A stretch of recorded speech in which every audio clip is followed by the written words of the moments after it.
Yeah.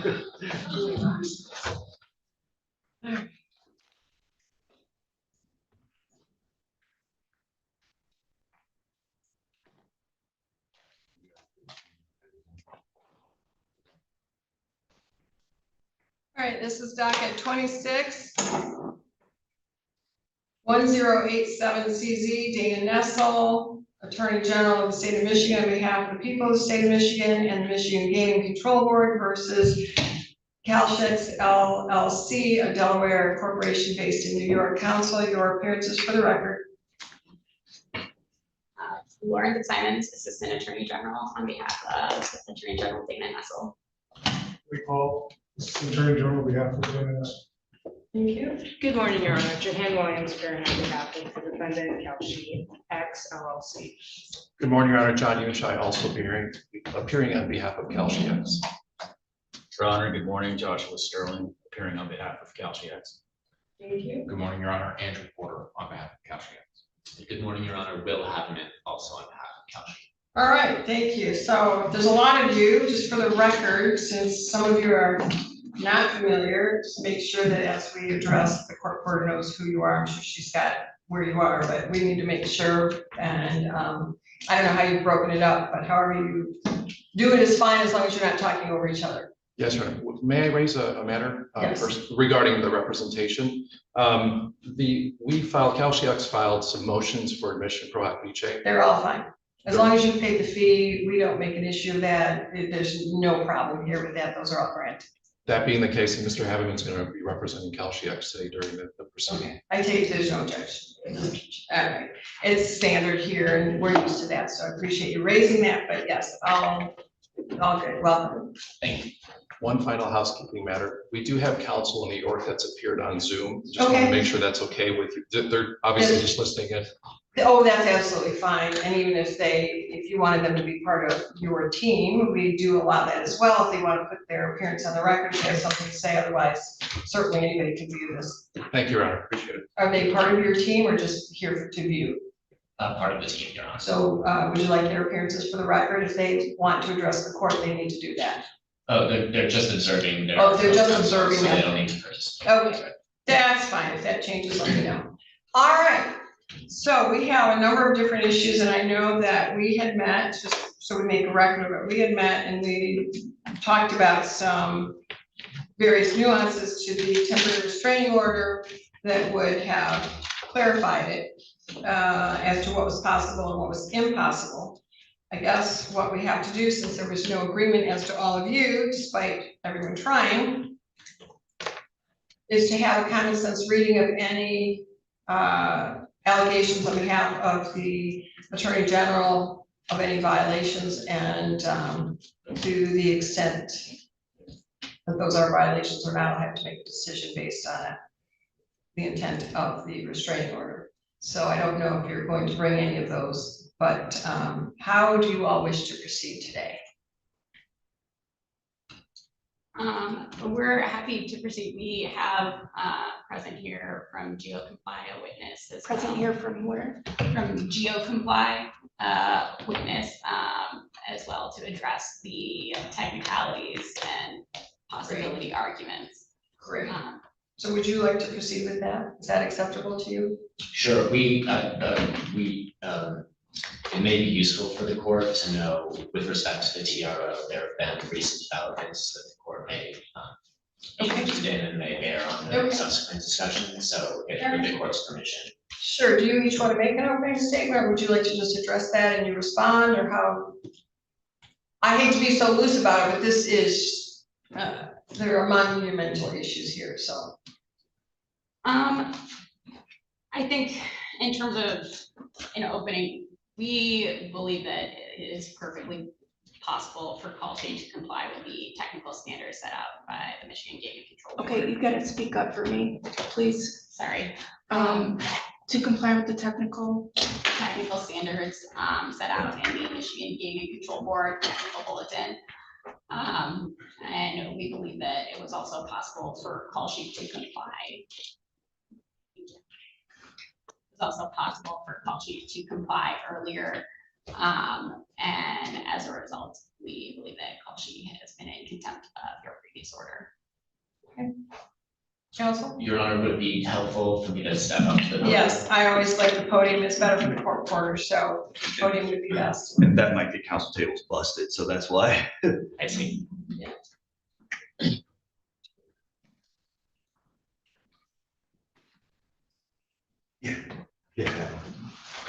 Good morning, Your Honor. Good morning, you may proceed when you're ready. So I can provide an update about recent compliance with the temporary restraining order. I want to assure the court that Calshi takes this court's order very, very seriously and has taken real efforts to comply. So I hope I can lay out our efforts to comply, and I can provide an overview, and my colleague, Mr. Porter, has been more involved in the technical discussion. So if Your Honor has questions, he'd be pleased to answer them with the court's permission. As I noted, we take the court's order very, very seriously. Even when we don't agree, we studiously attempt to comply. So here's what we have done.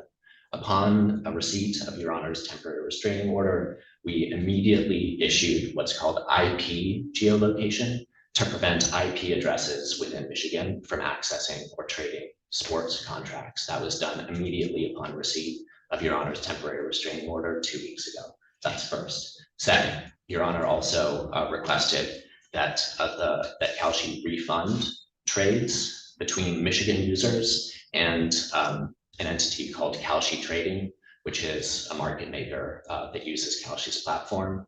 This is very, very challenging for a company. As far as we know, it is unprecedented, but we have done it.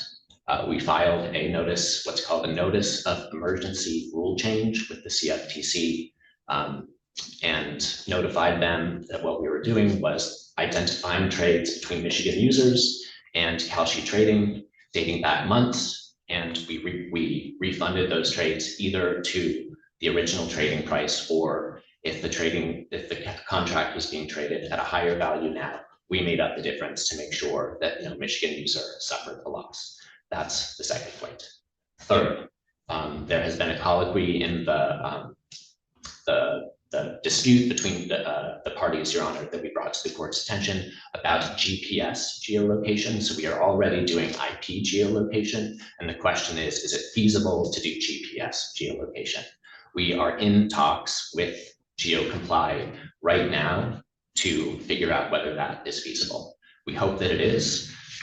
We hope to be able to reach an agreement with them to make it possible to comply with the court's order. I don't yet, frankly, know if it will be possible, but I know that their engineers are talking to our engineers, and we will do our very, very best to comply with the court's order if it is possible to do so, and we'd be happy to provide the court with updates on our progress towards that in a timely manner, so that you're apprised of our progress and know how these discussions are coming. This is new for the company. We've never had to implement GPS geofencing anywhere in the country, so this really is a real change for us, but we comply with court orders, we take them very seriously, and we are doing our best. Fourth, there are limitations on advertising. We have pulled all advertising that targets Michigan users. What about advertising that claims that Calshi is a legal sports betting platform? Yes, and we have not offered those ads for many, many months. But it would be fair to say that you have offered those terms. And so doesn't that put you in the realm of gaming, not contracts per se? Sure, Your Honor. So with respect to those ads, the question is not whether they're gaming, right? So there is a provision of federal law that says that the CFTC has exclusive jurisdiction over contracts that are traded on entities called designated contract markets, which is what Calshi is. It's like the Chicago Mercantile Exchange or the Intercontinental Exchange. There's then a provision of the same federal law, what we refer to as the special rule, which says that if a contract involves gaming, then the CFTC has special authority to make a public interest determination and decide, not state by state, but nationwide, whether or not these contracts comport with the public interest and therefore are permissible. And Well, but I'm sorry to interrupt you, sir, but we have federal law and then the states can make it better or worse. And Michigan has a separate gaming statute. You have the ability to comply both federally and state, and you have not complied with the terms of Michigan's state gaming laws, which we do have. Why haven't you done that? Because, Your Honor, for a number of reasons. The first is, in our view, state law, of course, Your Honor is right, that there is state law and there's federal law. Our view is that the state law is preempted because federal law gives the CFTC, the language from the statute is exclusive jurisdiction to regulate these contracts. In my view, and this case is before me, is that would have, could have, should have, and you should comply with both federal and state, and you have ignored the state. And without, I don't want to be rude, but it's a question of not pulling the betting slip over my eyes. I mean, it's very clear that these contracts, and you use throughout these documents, both in Michigan and nationwide, you use various terms that ultimately go around the term gaming or gambling, but it's still the same thing. You can't call a dog a cat. I understand that concern, Your Honor, and just to be clear for the record, what we think is that even if these contracts are gaming, that there's a provision of federal law that deals with that question. That federal law says, yes, these contracts are traded on a designated contract market, and so they're subject to the CFTC's jurisdiction. Then, if they are gaming contracts, then the CFTC has special authority to make a public interest determination that operates on a nationwide basis. So the real issue, Your Honor, like the real practical issue that we have here is that we run a nationwide exchange. It's not like a sports book that they're by design, they operate state by state. The bettor in Michigan is the counterparty. In Michigan? The bettor in Michigan, the gambler in Michigan is the counterparty to DraftKings or FanDuel, and they operate in a state by state manner. That's not how our exchange works. We are not the counterparty to a trade. Instead, we are an exchange where people in Michigan are trading with people in New York or New Jersey or California or Arizona or the like.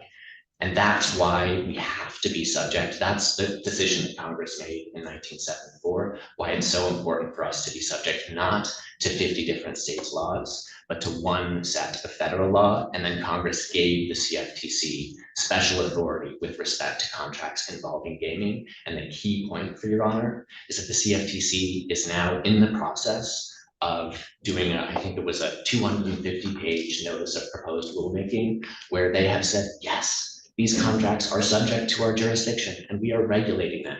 And some of them are permissible and some of them aren't permissible. We are right in the middle of that process. But what we can't do is comply with 50 different states' laws because we run a nationwide exchange. So I hope that answers Your Honor's question. But those rules have not been passed by the federal government, right? They're just being worked on. And in fact, Maryland, had the reasoning that traditional presumption against preemption is upheld because the conduct in question is conduct that has historically been subject to state regulation. And here the gambling regulations have traditionally been held as powers of the state. And that's what we have in Michigan. So answer that.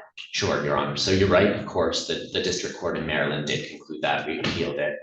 The only court of appeals, the only federal court of appeals that's addressed this question has sided with Calshi. And what they have said is, A, this is field preemption. That is, you look at the language of the statute and it says CFTC has exclusive jurisdiction over these contracts. And exclusive jurisdiction, of course, means that state law is preempted to the extent that it tries to regulate these contracts. And it held that there's conflict preemption because the whole point of the Commodity Exchange Act is to subject these exchanges to nationwide uniformity, and you can't have nationwide uniformity. You can't comply with 50 different siloed state laws if you're trying to run a nationwide exchange. So of course, I'm not disputing that we did not get a preliminary injunction in Maryland. We appealed it, but the only court of appeals that's addressed the question has sided with us. And so at the very least, these are, we think, like tough, close questions. And for that reason, it's their burden to show that they're entitled to a preliminary injunction. It's their burden to justify the extraordinary relief of a preliminary injunction. And here, where you have a federal statute that says the CFTC has exclusive jurisdiction, where the CFTC itself has come into court in multiple states, has filed affirmative lawsuits in multiple states, saying, yes, we have jurisdiction over these contracts, don't worry about it, we are regulating them, we are making this public interest determination in a way that is nationwide rather than state by state, and where the harms that they point to, I would submit, are speculative at best. In that circumstance, we think, at the very least, at the outset of this litigation, to justify the extraordinary relief preliminary injunction, they haven't gotten there, and we'd be happy. Wait, to justify the extraordinary relief preliminary injunction? Of a preliminary injunction, I think what I said was they haven't gotten there, but if you have a better, more eloquent way of phrasing that. But are you really talking about commodities, interest rates, other things that they regulate, and certainly is within their purview, but gambling has historically been given to the states, and what you're doing is you're defining it so that you're in this very narrow scope that makes it right for you. It just doesn't make it right for Michigan, because we have gaming laws, and you, by your own admission, by past practices, talked about betting. Betting is gambling. I can't undo that, nor can you. You wear that stain. How do we get rid of that? Sure. So let me respond in two ways, Your Honor. The first is with respect to the whether or not these are gaming. I said this before, but I want to make sure that Your Honor understands.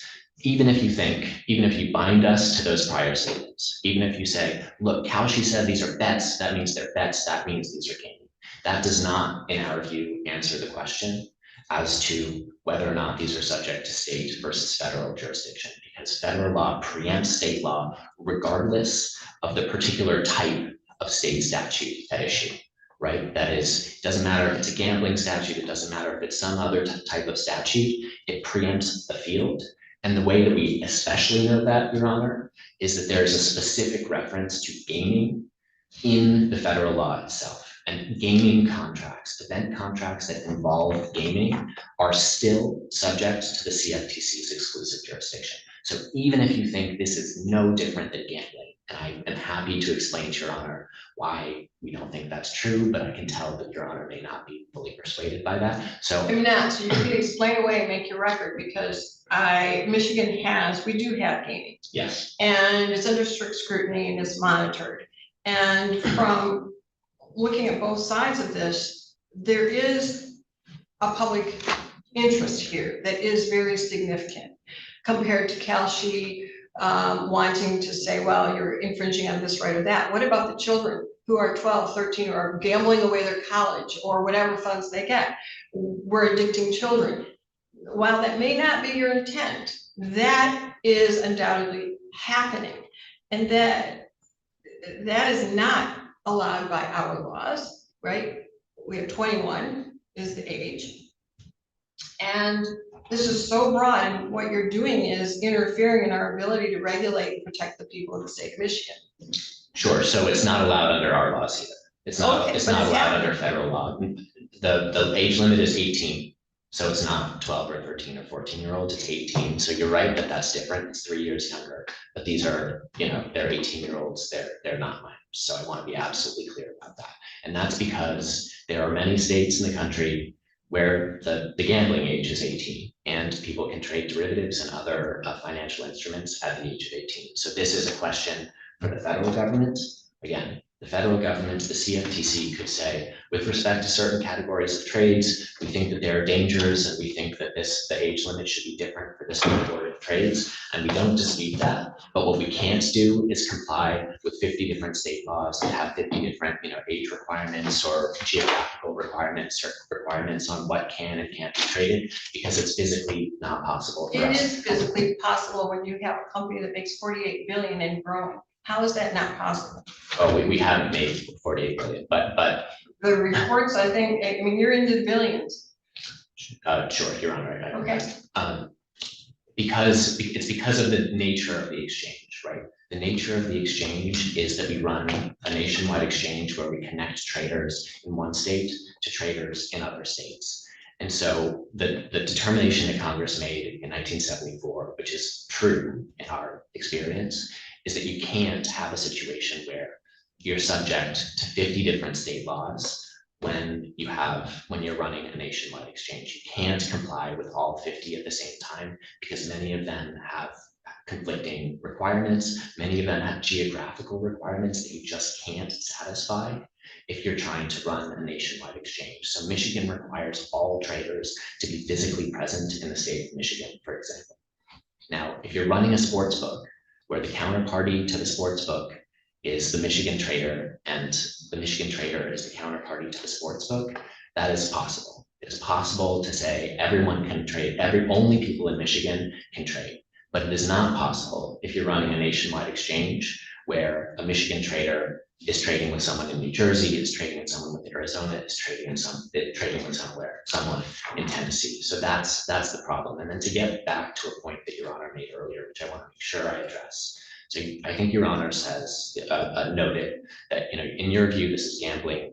Cauchy has said this is gambling. Michigan has its gambling laws. And so financial products are different and everyone understands that. And the point that I hope to convey to Your Honor is that 100 years ago when Congress was making these decisions, many states, including the state of Michigan, treated what we would think of now as absolutely clear derivatives regulated by the federal government as gambling. Gambling as gambling. Gambling in grain. And they prohibited it and they subjected it to criminal liability. And so it would have been clear when Congress gave the CFTC exclusive jurisdiction and then gave the CFTC special power over contracts involving gaming, it would have been clear to Congress that of course one of the things that it was doing was preempting state gambling laws only as applied to trading on designated contract markets in this specific federal area, leaving gaming laws untouched as to every other type of entity. But with respect to this narrow category of trading on designated contract markets, Congress would have known that what it was doing was preempting state laws generally and state gambling laws specifically, because many states, including the state of Michigan, said, we think that trading a derivative on whether or not the price of corn is going to rise in the future or fall in the future when you never intend for the corn to change hands is nothing more than gambling. And these statutes were common in the early part of the 20th century and the late part of the 19th century. And Congress saw the chaos that created, and it made a decision in 1974 that regardless of whether or not a state called it gambling, regardless of whether or not the state thought of it as gambling, because derivatives in some sense are placing a financial position on whether or not an event in the future is going to happen or not, regardless of whether a state thought it was gambling, it's going to entrust a special federal agency with particular expertise in this area to regulate these trades. And that's the decision that Congress made. And that's why we think, even if Your Honor, even spotting Your Honor, that this is no different than traditional sports betting, which of course we disagree with, but even spotting Your Honor that, it would have been Congress nonetheless intended to preempt state laws, including state gambling laws. Okay.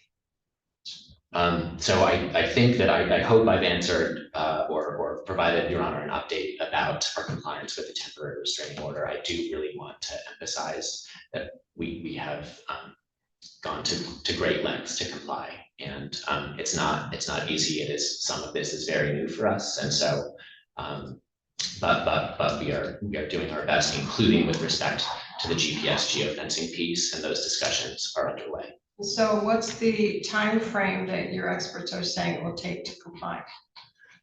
My honest answer is I don't know yet. The discussions are still underway. And so I think the best I can do is offer to give Your Honor an update when we have a better sense after our engineers talk with each other.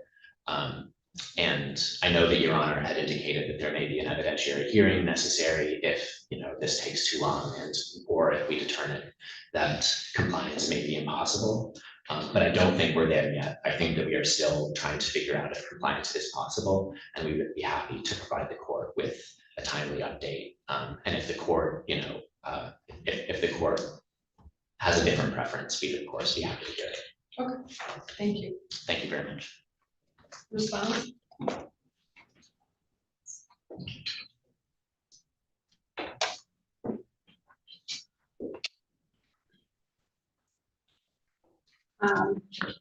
So we probably here addressed a lot of the issues on the merits, which could go on for days on that, so I don't want to waste all of your time doing that, but to be clear, the most relevant and persuasive authority that we have at this time on the issue of preemption comes from the Sixth Circuit in Kalshi v. Schuler. And the Sixth Circuit, The case name, please. Kalshi v. Schuler. Thank you. And from Judge Maloney in the Western District of Michigan, who issued 2 detailed decisions. And just for the record, that is 26-3196, 2026. Is that correct? Sixth Circuit, April 24th, 2026. It's a Westlaw 1295806. Is that the one you're referring to, Kalshi LLC versus Schuler? Yes, I believe that's correct. Thank you. May proceed. And the other decision was with Judge Maloney, who decided issued detailed I'm decisions. just stop you. You need to speak a little clearer. And the other decision was with Judge Maloney. He issued detailed decisions on these same issues involving Coinbase, Kalshi's cohorts, Polymarket, and Robinhood. What was the last one? Robinhood. All right, so even with spotting Kalshi the significant premise that sports bets are swaps without deciding the issue, the Sixth Circuit motions panel remained unconvinced by Okay, Kalshi's you have arguments. to, you need to put the microphone closer to you, and can you start that? Okay.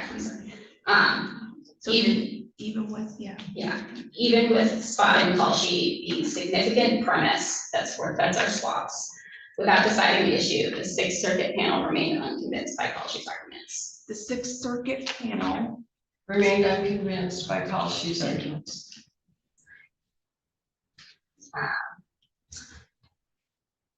So Kalshi is claiming that Congress secretly took away the state's traditional authority to regulate sports betting without anyone noticing for over a decade, not even the Supreme Court.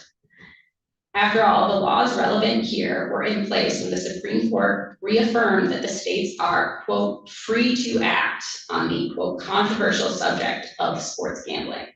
And that's Murphy v. NCAA. Under Kalshi's view, the Supreme Court screwed up. And this triggers 2 binding clear statement rules. It is federalism canon. 2 binding what? Clear statement rules, the federalism canon and the major questions doctrine. And the what questions are? Major questions. And both of those favor the states. I can go into detail. Your words are slurring together. Sorry. Slow down and enunciate, please.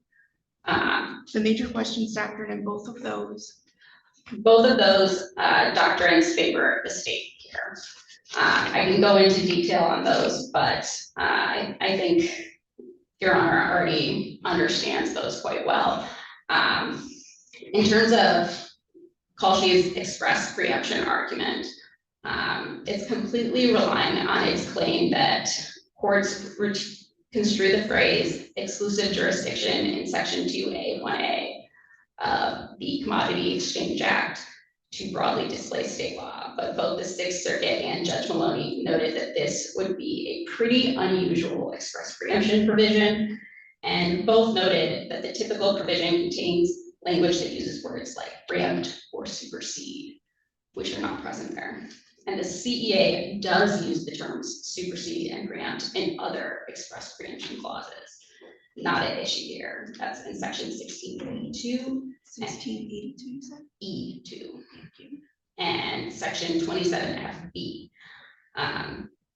Exclusive jurisdiction normally refers to courts, but here it identifies the governing agency. But here what? It identifies the governing agency the CFTC rather than the SEC, not the governing law. And as I believe one of Kalshi's own cases shows, this type of exclusive jurisdiction language does usually apply to courts rather than agencies. I think that was the transcontinental gas pipeline case. And the other cases that supposedly demonstrate the proposition that courts routinely construe exclusive jurisdiction to broadly preempt state law don't support that proposition. Routinely construe exclusive. Exclusive jurisdiction to preempt state law do not support that proposition. So most of them involve the Federal Power Act, which does not contain the exclusive jurisdiction language that they refer to. And importantly, the provision blends the CFTC's exclusive jurisdiction with two savings clauses that preserve state authority. And the except as here and above provided language relative to the SEC or other regulatory authorities carries the implication that the exclusive jurisdiction clause limits the jurisdiction of state regulatory authorities to some degree to enforce the CEA itself, but does not Enforce the what itself? the CEA Okay. itself, but does not suggest that it completely removed their ability to enforce state law. The second savings clause and other parts of the statutory framework also suggest the No. Slow down. Sorry. Start that again. The second savings clause and other parts of the statutory framework also suggest that the exclusive jurisdiction clause is not an express preemption provision. The second savings clause reads, nothing in this section shall supersede or limit the jurisdiction conferred on courts of the United States or any state. That's section 2A, 1A. This suggests that the exclusive jurisdiction clause should not be understood to limit the availability of substantive claims under state law. The reference to the CFTC's exclusive role is more about the relationship between federal actors. As the Supreme Court has said, the purpose of the exclusive jurisdiction provision in the CEA was to separate the functions of the commission from those of the Securities and Exchange Commission and other regulatory agencies. It was intended only to consolidate federal regulation in the commission. Reading the exclusive jurisdiction clause as one that clarifies that the CFTC, rather than the SEC or state regulatory agencies, is responsible for enforcement of the CEA makes sense of both the difference in language from the express preemption provisions and the interaction with the savings clause. The what clause? The savings clause. And the Sixth Circuit and Judge Maloney also noted that the CFTC's jurisdiction too broadly creates a contract law oddity. If the mere use of the word exclusive is enough to displace state gambling law, then it must displace state contract law too. And then does the CFTC, quote, create federal contract law from scratch? Even Kalshi thinks that this is far-fetched. It says New York law governs lawsuits against it. So under basic interpretive principles, we presume that Congress's choice to expressly preempt only certain categories of state laws. Congress's choice. Congress's choice to expressly preempt only certain categories of state laws shows that it did not mean to withdraw the state's power to enact all such laws in other circumstances. And the Act elsewhere contains normal express preemption provisions. In the what? The Act elsewhere contains normal express preemption provisions. So those are found at 7 USC sections 16E2 and section 27FB. One provision, for example, says that the Act shall supersede and preempt the application of any state or local law that prohibits or regulates gaming or the operation of bucket shops in two circumstances. Bucket shops. Thank you. In two circumstances. My colleague here referenced that. Those don't apply here though. Those two circumstances don't apply to DCMs. They're specific to separate transactions, not an issue here.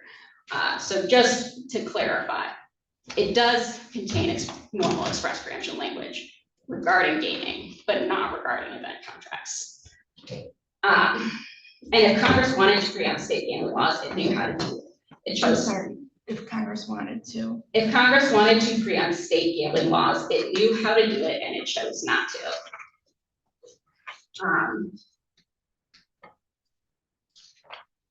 They also argue that the special rule contained in the Commodity Exchange Act is an express preemption provision, but that's not a preemption provision at all.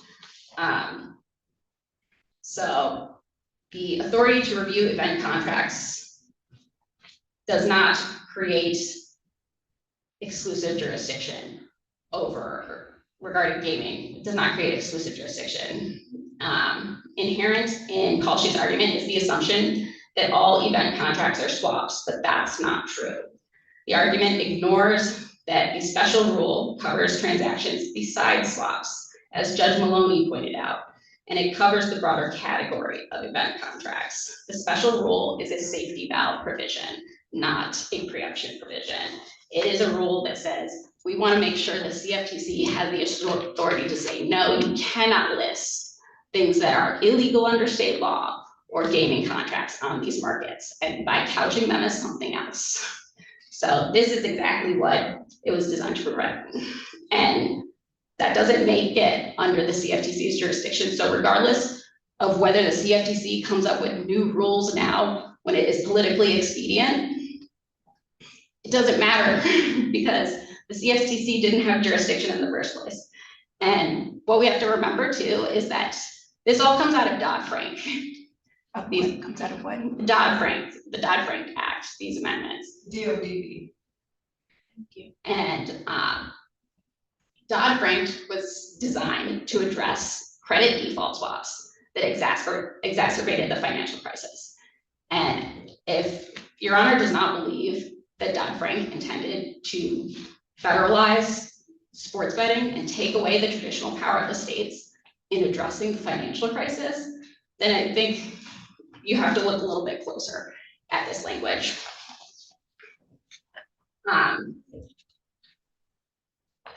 There's also, we don't believe there's swaps. In addition, as Judge Maloney pointed out, Kalshi's argument for why there are swaps essentially creates a limitless definition that would make all forms of everyday contracts subject to the CFTC's exclusive jurisdiction and require that they be. Swaps have never included gambling, right? Correct. Okay. Yeah. So I next want to get to the other issues here. So part of why Kalshi wants to drag this out in terms of geofencing is especially during the World Cup right now. So recently, I think the most recent estimate I saw, the 30-day trading volume just ballooned with all this World Cup activity to 30 billion-ish, I think. And the highest day of trading volume since the TRO was signed by Your Honor was 1.8 billion in a day. I believe it was on July 5th. And dividing that by 1 or 2%, which is Kalshi's fee varies between 1 and 2% on those transactions, we're looking at $18 to $36 million in revenue, and divided by 50 to approximate Michigan's share. That's 360K to 720K in revenue per day. So as much as Kalshi may have taken issue with the state's suggested $120,000 fine for the failure to comply as a disgorgement provision, if anything, our estimate is quite low at this point.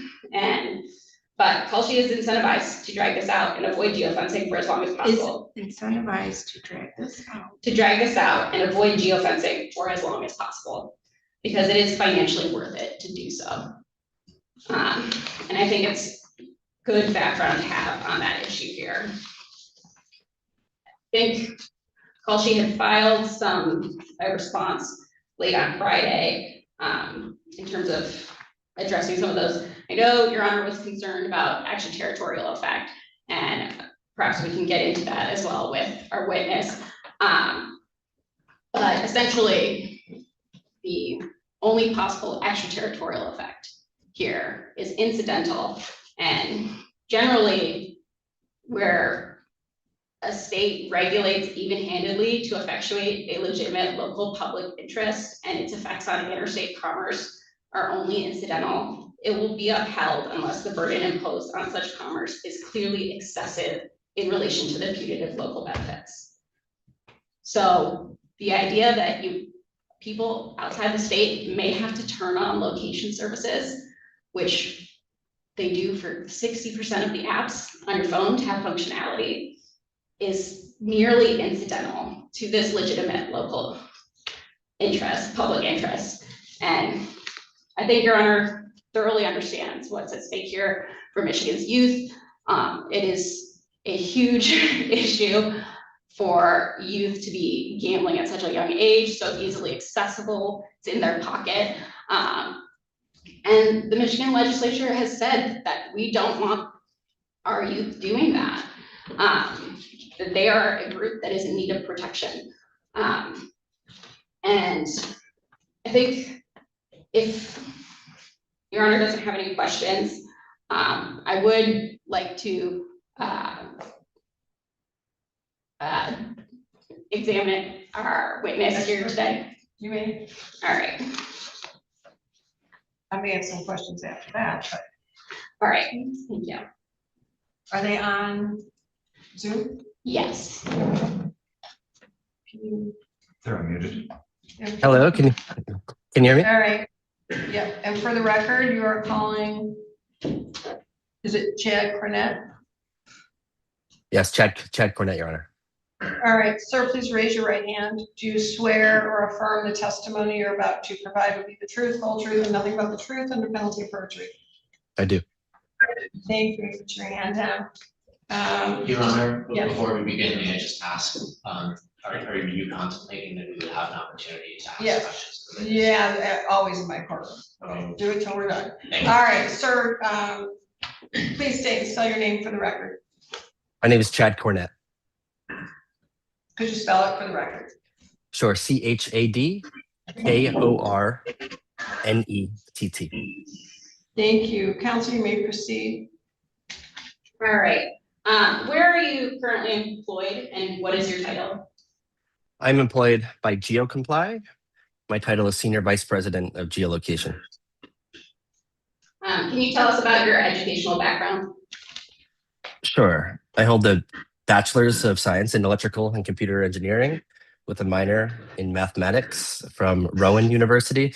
And I've completed executive education at Oxford University Said's Business School. Thank you.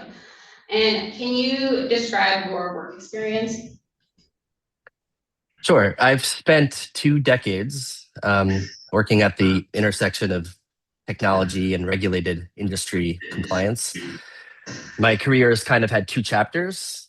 The first was 16 and a half years with Gaming Laboratories International, commonly known as GLI, which I joined in 2004. And throughout my time there, I rose to Senior Director of Technical Compliance and Engineering. The second chapter of my career has been when I joined GeoComply, where I currently serve as SVP of Geolocation. It's the what location? SVP. SVP? It's Senior Vice President. Yep. Great. And so can you describe what GeoComply is and specializes in? Sure. GeoComply provides geolocation compliance and fraud prevention technology across a wide range of industries. We're licensed by state gaming agencies and tribal nations all across the US and Canada and many international jurisdictions as well. We service sports betting, daily fantasy sports, prediction markets, crypto exchanges, financial services, banking, media and entertainment. And we provide geolocation services. And since Wait, just a minute, and provide geolocation services, I believe. geolocation services, yeah. Yes.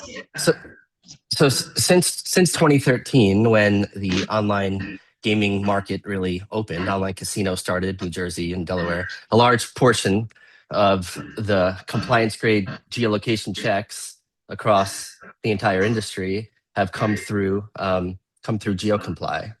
And now we handle upwards of between 1 and 4 billion geolocation checks per month, both in the US and internationally. And we've built out a big, tremendous organization of people, structure, trained machine learning models, and have accrued thousands of different ways to try to spoof geolocation since 2013. And so we continue to do that, and we continue to find new ways to trust the signals that we're seeing, to make sure that we know where the users really are. And so we started in compliance, but now we've evolved that capability into a much broader digital trust platform, both inside and outside of gaming. Inside and outside of gaming? Thank you. Gaming, yes. And GeoComply is a licensee in Michigan, right? That's correct. So you said GeoComply also provides geolocation services in other states. That's correct. What types of companies does GeoComply work with, meaning both gaming or non-gaming related? On the gaming side, really all licensed sports books. This is the DraftKings, the FanDuel, BetMGM, Caesars, Hard Rock, and many, many, many, many more. It also includes daily fantasy sports operators, skill game platforms, prediction market operators, crypto exchanges, and then kind of outside of gaming, financial services, banks, major media content distributors, some of the biggest streaming services, that need to verify a location before they provide certain content to their users. These are things like BBC, Amazon Prime Video, Akamai, even like the English Premier League. Even like the what? English Premier League. All right, and can you explain the difference between what an IP address tells you and what actual geolocation can tell you about where someone is located? Sure. An IP address tells you where your internet traffic is being routed to, not where you're physically located. So when your device connects to the internet, your internet service provider routes traffic through their network infrastructure. These are things like servers and hubs, data centers. And the IP address assigned to your connection identifies where that infrastructure is, not where you are.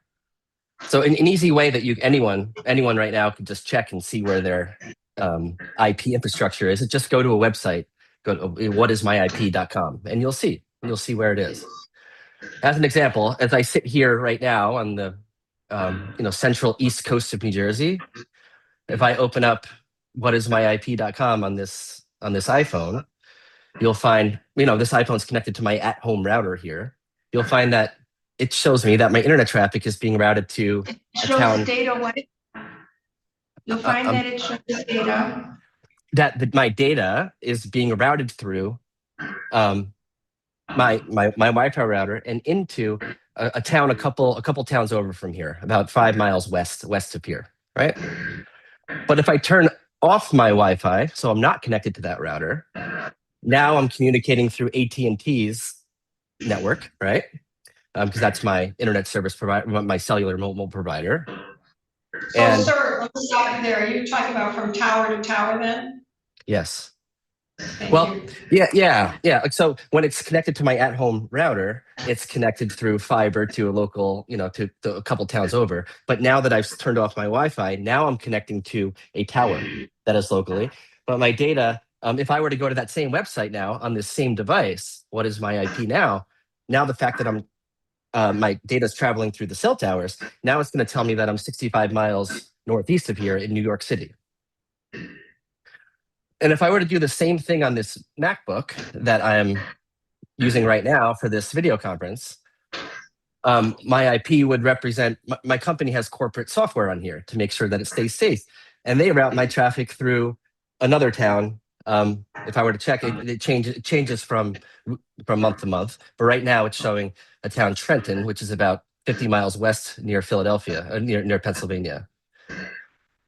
And lastly, if I were to just turn on my VPN software, like if I turn on NordVPN as an example, like just download a NordVPN app and I select a particular state, I could select right now, I could select Utah. Well, then if I go to that same website, what is my IP? It will show me that I'm in Salt Lake City, Utah. And so there's an example there of I've sat here in this house, but there's actually 4 different locations. And I could have chosen any other place in the world with the VPN. So IP address is sort of a signal that helps identify infrastructure, but it doesn't actually tell you where the user physically is. All right. And so do IP addresses have to be assigned based on the actual state anyone is in? No, there's no technical or regulatory like service or mandate to make sure that IP addresses are contained within one state. They're sort of freely assigned and they change often. There's a pool allotted to internet service providers and mobile carriers in particular. The accuracy radius of the IP tends to span over several states. And so it's not like it's contained within one, every IP address is contained within one state or anything like that. Okay, so IP addresses are not accurate to tell where a person is. They tell where the infrastructure they're going through is. That's right. And in fact, I have some data that can help represent that further because GeoComply is positioned to comment on this because as we're licensed by the Michigan Gaming Control Board, we can actually see all the transactions that are happening. Transactions meaning checks for all of the people that are in Michigan and are on a licensed sportsbook. And so if I look over the past 30 days, we've done 96.5 million geo checks across 1.74 million users in Michigan. So real Michigan players, real devices. And we verified that with all of the different layers that we're using, GPS, and I can go into what all those things are, but we have evidence to show that they are actually in Michigan. And when we look back, and so we have the ability to compare the IP address to the real location. And when we do that, the results are really interesting. We can see that about 1 in 4 of those IP addresses disagree with the fact that the user is actually in Michigan. And so if we had relied solely on the IP address at face value without anything beyond that, then about 390,000 users would have been falsely represented as outside of Michigan when they're actually inside Michigan. All right, and so even if IP addresses were more locationally accurate, are there any issues with it being a lagging indicator? Well, if you're using these, there's these lists that companies ingest, which indicate IP address to location. And if you're looking at those lists, for one, the lists themselves are outdated. But also the ingestion of the lists often, it might be on some of these basic IP only solutions, we see sometimes they ingest them at a low frequency, maybe once per month, once per week, or once per day. But we know that they change, by the hour. And so whenever that list is ingested into a system, it's already outdated, but then the reaction to the data in the list is also, unless it's happening every hour, then it's also outdated. Okay, and how does actual geolocation work the way that GeoComply does it for licensees? Well, most people hear about geolocation and then they think about the blue dot on Google Maps. And they assume that you just pull that. And it's not quite that simple. There's lots of different signals that you need to look at to understand which data can be trusted and which data cannot be trusted. Compliance grade geolocation is built on many signals. Yes, it's GPS, but there's many more. But just to start with GPS, it's a signal that you get from the device's hardware chip. When you get it, when it's available, it's within a few meters, but sometimes blocked by buildings. And if you're in a room with a certain ceiling, you might not see GPS. And that's why there's lots of other signals to make sure that you can always geolocate a user. Another example might be Wi-Fi. So if you look at your phone and you see all the available Wi-Fi networks that your phone can see, those can be used to triangulate a position with pretty good accuracy. And cell towers is another example. Cellular towers, the same cellular towers I was speaking with that the phone is communicating with. Well, we could see those phones, and that's a really strong signal, really hard to spoof. But there's many more. We have network telemetry systems that we've built at GeoComply to help diagnose the network that it's communicating through.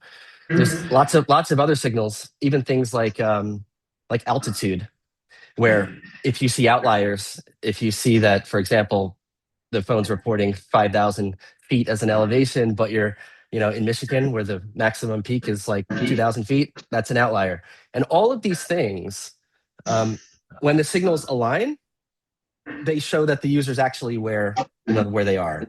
If we see one that's way off, that might be a red flag, and that's how we discover spoofing mechanisms all the time.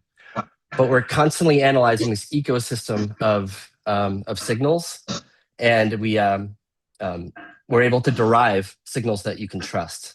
And this is possible because of those 1 to 4 billion checks per month. On any given NFL Sunday, we're processing thousands of checks per second.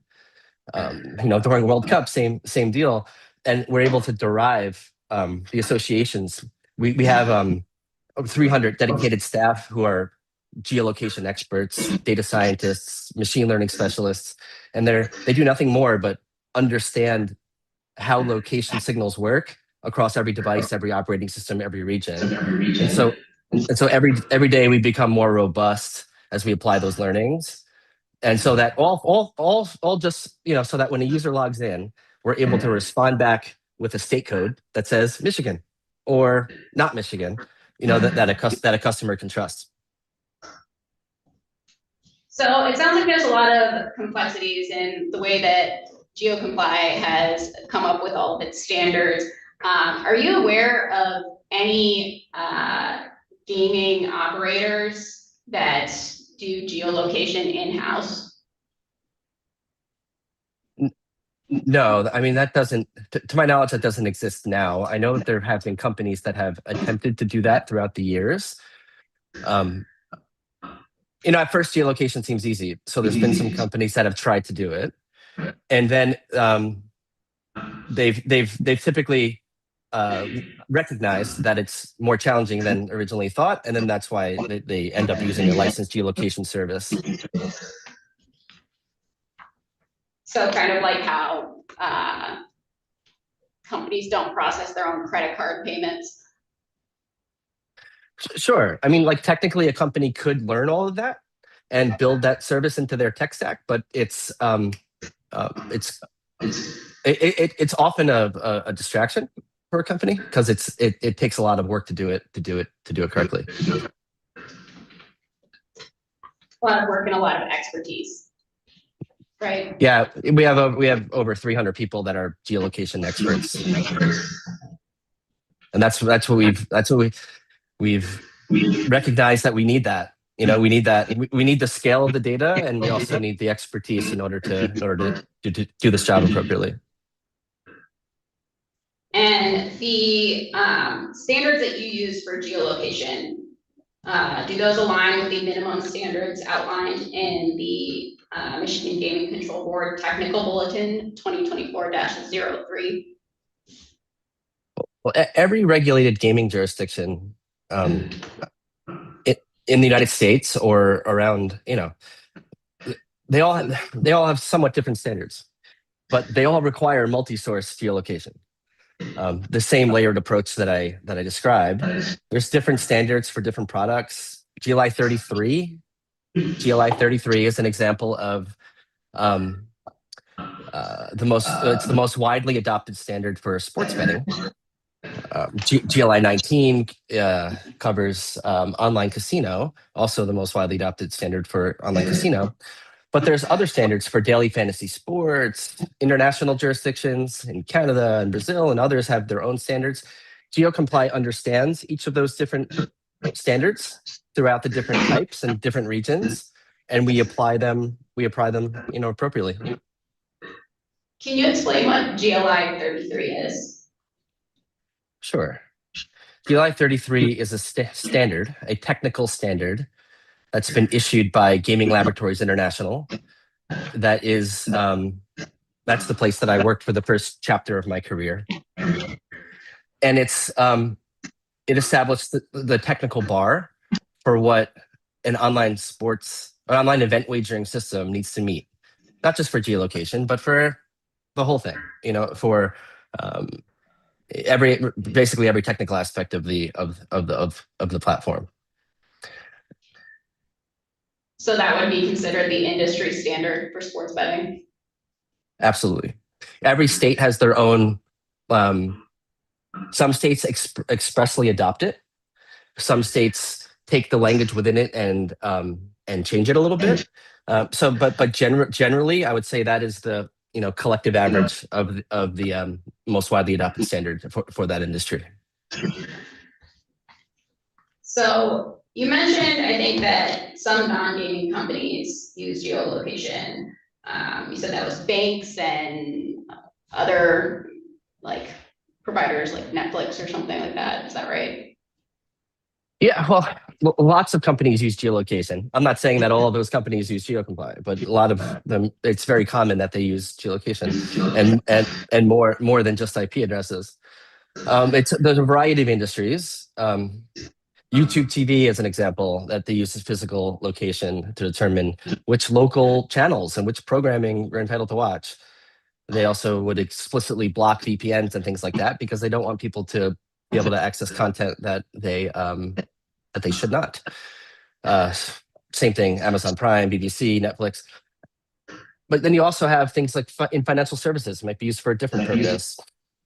They typically for compliance and fraud prevention, to accept deposits into a bank from an OFAC sanctioned country like Iran or Korea, for example, Cuba, where that's illegal.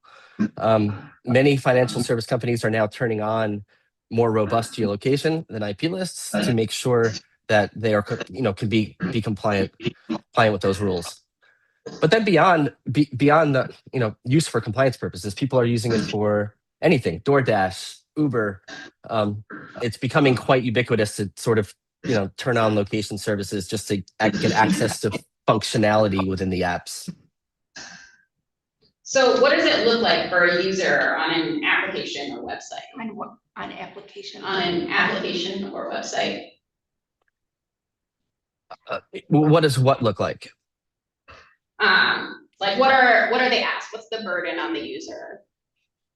Oh, for geolocation. Yeah. Well, you open up an app and you see a small dialogue. I'm sure everyone in this courtroom has seen it many times. A big, a pop-up comes up and it says allow app name to use your location. On an iPhone, that would look like allow while using the app. That's one of the options. Allow once or don't allow. And so you've got that choice to allow just now or to allow every time you use the app. Most people select allow while using the app, and then they never see that, they would never see that prompt again. Okay, and so you mentioned that, many other applications ask for permissions for location services. Are you aware of how common it is for applications to ask that? Like across all applications, how common it is? Yeah. Yeah, well, it's tough for me to say because I don't have full access to all applications to know for sure. I haven't tested this myself, but I have read articles that have said about 2/3 on average of applications now request permissions. And I do know that it's increasing. It's becoming more common for apps to request permission. Okay. And so realistically, there's not that much of a burden for the user if it's just this prompt of whether they allow, don't allow while using. Yep. Yeah, that's correct. And now there's various types of like in the context I was just speaking of is in context of permissions, like granting access to the to the permission. The only other type of friction beyond that is in some states is a requirement to actually have it downloadable. So you install a program on a desktop, let's say. And so the act of installing that program typically takes 30 seconds to a minute to install. That would be the only other friction that I would say. Okay, and what does it normally look like? Can you walk through what it looks like for the gambling operators and a geolocation check? Sure.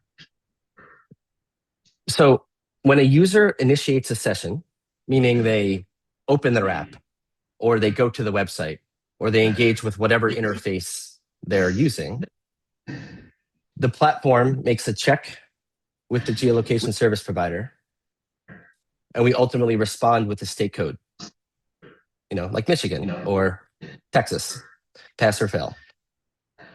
And the customer stores that result. And so from that moment forward, the next geolocation is most often 20 to 30 minutes later. But every trade, every contract purchase, every bet, every poker game, every slot game, whatever's happening in between, every streaming video, there's no real-time geolocation that's happening during that time. So it's essentially, if the user was determined to be in Michigan, our customer would receive the fact that they're in Michigan, and then they know it's like a gate, it's cleared. Like now you're able to provide access to whatever content it is, and we don't have any insight into what that content actually is or what's happening. We don't know if there's trades, we don't know if there's bets, we don't know if there's a poker game, we don't know whatever it is. We just know that that person's in Michigan, and that state will persist until at least the next 30 minutes. And so ideally, and in almost all cases, unless the user's outside of the state or we can't locate them, the user doesn't even know that's happening. It's sort of happening invisibly in the background while they're logging in.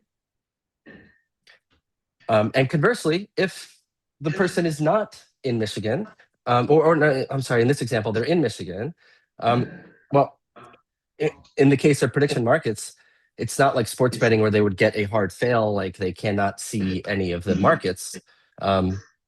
Non-sports markets would be available, right? So I think the way a prediction market would actually use this is they would see the state code that the user's in, and then limit access to the to whatever the restricted content is. In this case, it would be I assume sports contracts. Okay, and is there any variation in the checks based on like dynamic monitoring of someone close to like a border or anything like that? Well, yeah, sure. So remember I mentioned the time frame, and most of them are 20, 30 minutes. If you did have a user that was very close to a border, we would recognize that. Not only that they're close to a border, but also that they're moving, like they're on a mobile connection. We can see that. We could differentiate between someone's on a static connection at home and not moving versus in a car in Toledo, Ohio, crossing into Michigan. We can decipher that difference. And if they are going to cross the border, then we will say, hey, not 30 minutes, 1 minute. And then they'll call back, they'll call back more often, because that person's on the brink of an exclusion zone where something is not, not allowed. And so do you experience any issues with lag time for bets with any of your other customers from geolocation? Well, because of the way that the checks happen.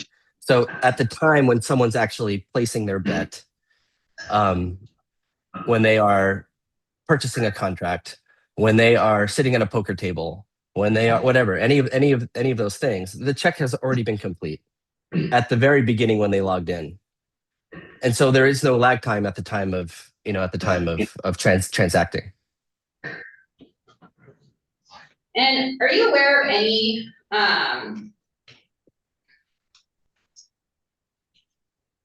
any companies that operate prediction markets that use geolocation? Yes. Which companies are those?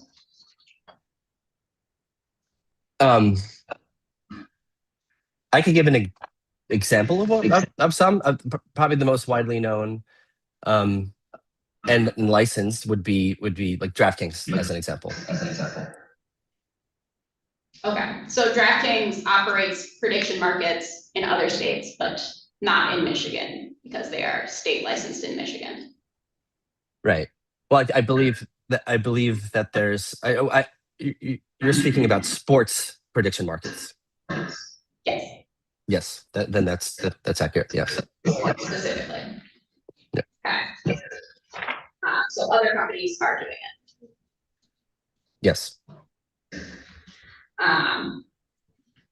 Now, how long would it take for a company like GeoComply to integrate its geolocation service with another company? What's the fastest you've done it? Oh, the fastest we've done it.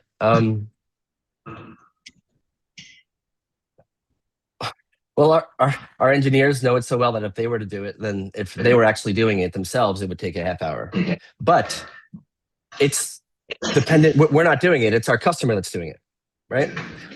And so our customer has a variety of resources, and they have to learn about the integration. They have to understand it, and sometimes they don't schedule it in as an immediate priority versus something that some of our customers might have a launch date in a month or 2 months or whatever else. I would say if I had to talk about an average, I would say the actual integration could take a day or two, but then there's lots of QA testing and things like that typically would occur. I would say 1 to 2 weeks is reasonable time to be complete with all of that. For the whole process, including training? Yeah, well, there's not a lot of training of the staff that needs to be, after it's integrated. It's an initial, our engineers and we have integration teams that talk to the engineers on the other side and they show them how to set it up. And then once it's set up, there's not a lot of training that's needed. Now, some of our customers do use our services for more than just geolocation compliance. They'll use it for fraud services and consumer protection reasons, because once you know where a user truly is, you can trigger all these patterns. Sometimes they need training for those extra services for fraud and things like that. But when it comes to is the user in the state or out of the state, this is more like an autonomous mechanism that works with their the logic of the application, and thus there's not a big team or training that's typically needed. So it's kind of a binary, like yes, you can go ahead, or no, you can't. That's right.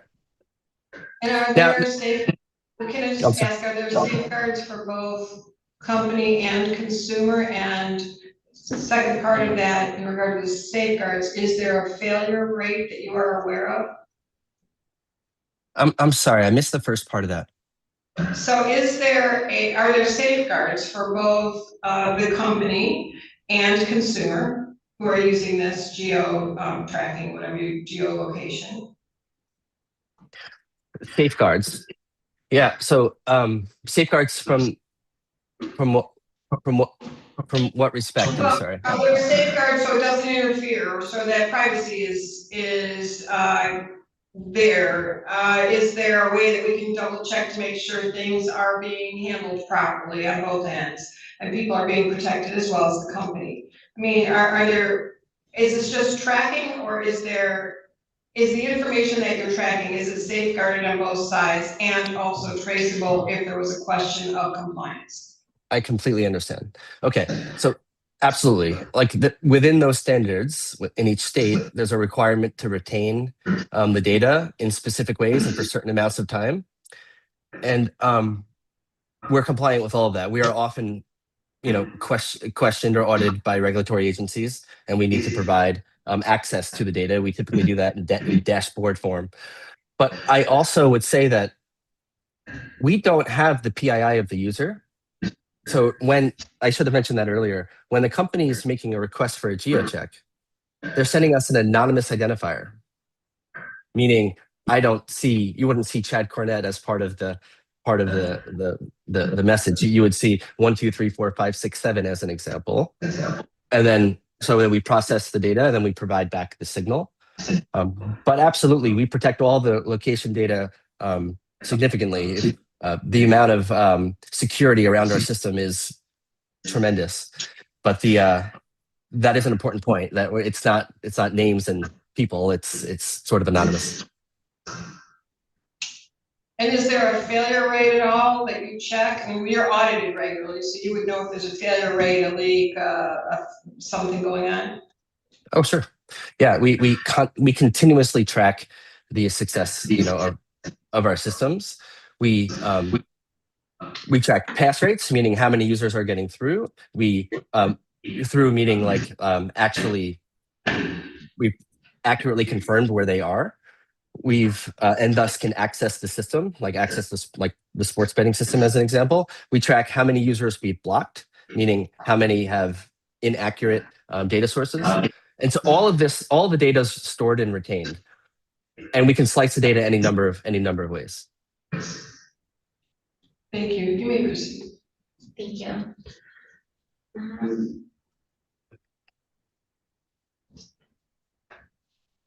So given that your function is essentially this binary, a yes, no, in Michigan, not in Michigan, does the functionality change at all for an exchange-based gambling platform like Callsheet that interacts with users from other states? I wouldn't say it's exactly the same. It is binary, like the response is binary. But if you're looking at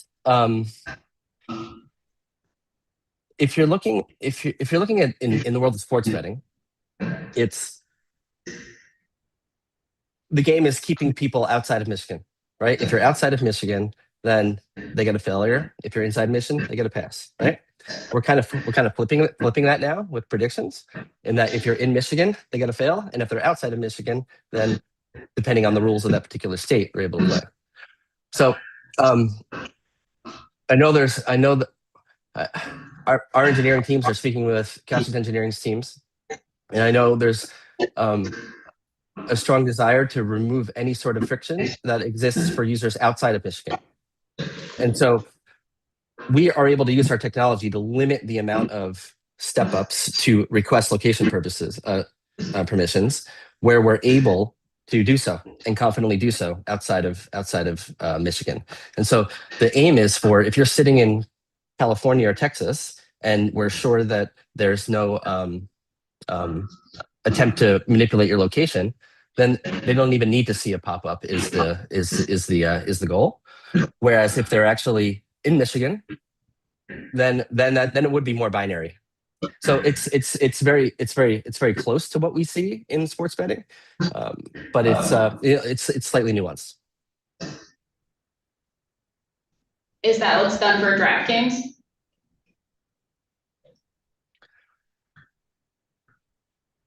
I'd have to confirm. I believe that it's similar to the way they're handling the companies have an option when they're doing this to just ask the user for permissions when they onboard.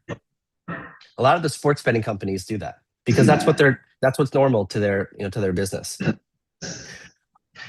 Other companies may decide to try to delay that question as much as possible. So if you're able to remove the request to ask for location permissions, then do so. Now, with regard to the actual configurations of other prediction markets, I don't know for sure how it's configured. Okay, and so all state licensed gaming companies pay for geolocation, right? That's right. Yeah, if you use our service, there's a fee. What types of costs go into geolocation? I'm sorry. Can you say that again? What types of costs go into geolocation? Well, there's costs for integration time, right? Like primarily engineering time for a customer. Could be as little as 1 day, but maybe a week, maybe two for complex platforms. Ongoing cost is usage based, so that scales with volume typically. So the number of sessions that require location verification.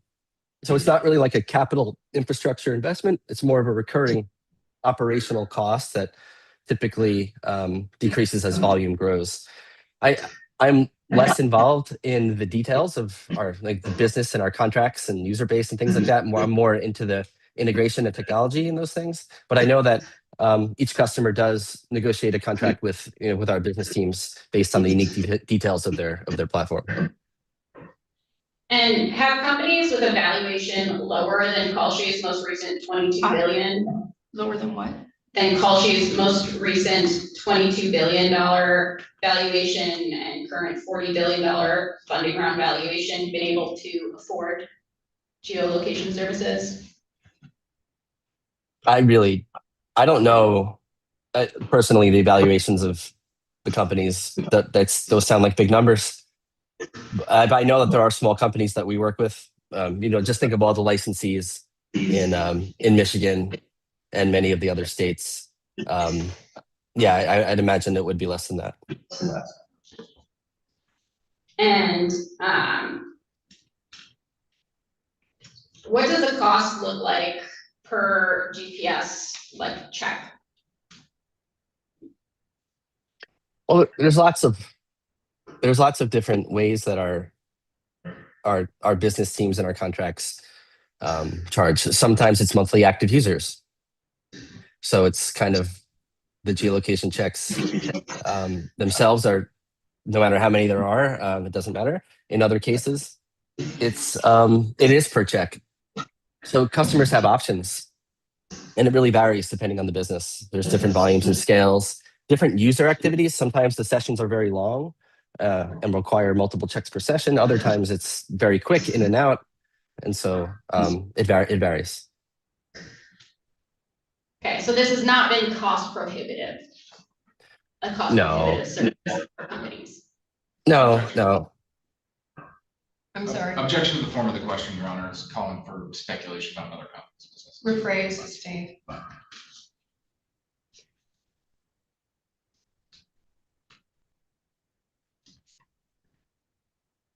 Okay. I'm sorry, what? I didn't know if We're gonna ask you a question. Okay. Let's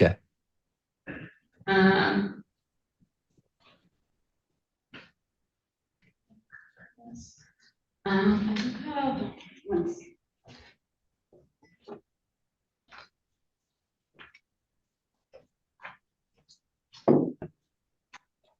So there are a couple of things I wanted to ask you about.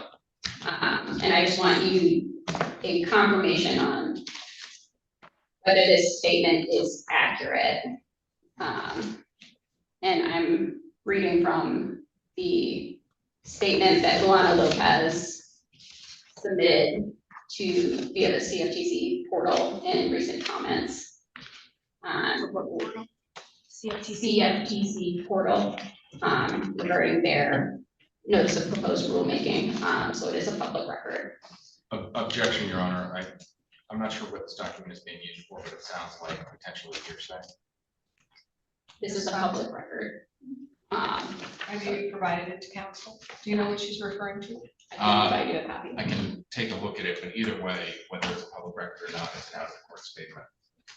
It is an out-of-court statement. I think she's probably asking for judicial notice of something that is in existence. Is this a law? What is this? These are the public comments made, but I want What would to, be hearsay though? yes, I want to ask him as to the accuracy of the statements. I'm not offering them for the proof asserted in them. If you're asking him for the accuracy, you're asking him for the truth of the matter asserted, so they would be hearsay. You can ask him questions about what he knows, but not about what somebody else said. We can ask questions from what you gleaned from them, I suppose, but not to comment on hearsay. All right,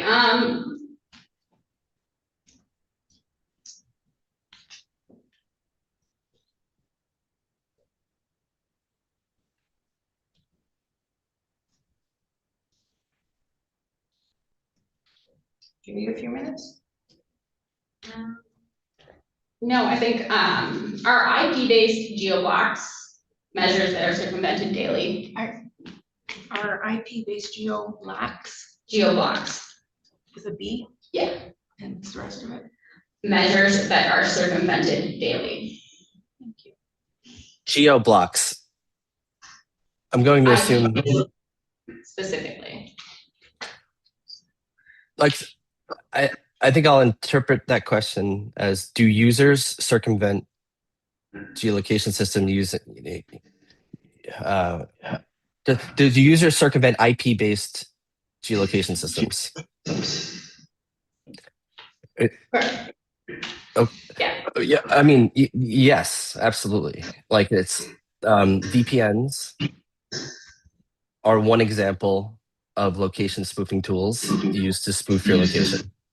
I mean, just in the example I described earlier, I selected Utah as a location, and my IP put me in Utah, but I'm not in Utah. And so, if there was a restriction in the state of New Jersey where I'm sitting for some sort of content that I would be seeking, I could select Utah in my VPN application to put me in Utah and thus pass through.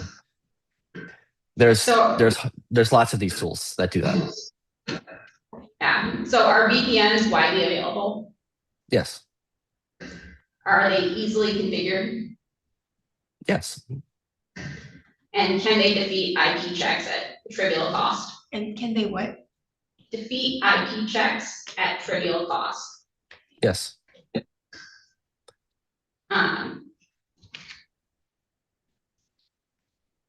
And is this distinction based on whether something is international or national in nature, or is it just the nature of an IP check, regardless of? It's just the nature of it, nature of the technology. I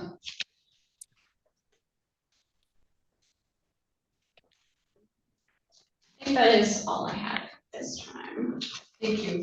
Cross, or do you need a few moments? If I could have 2 minutes, Your Honor. Okay. Off the record.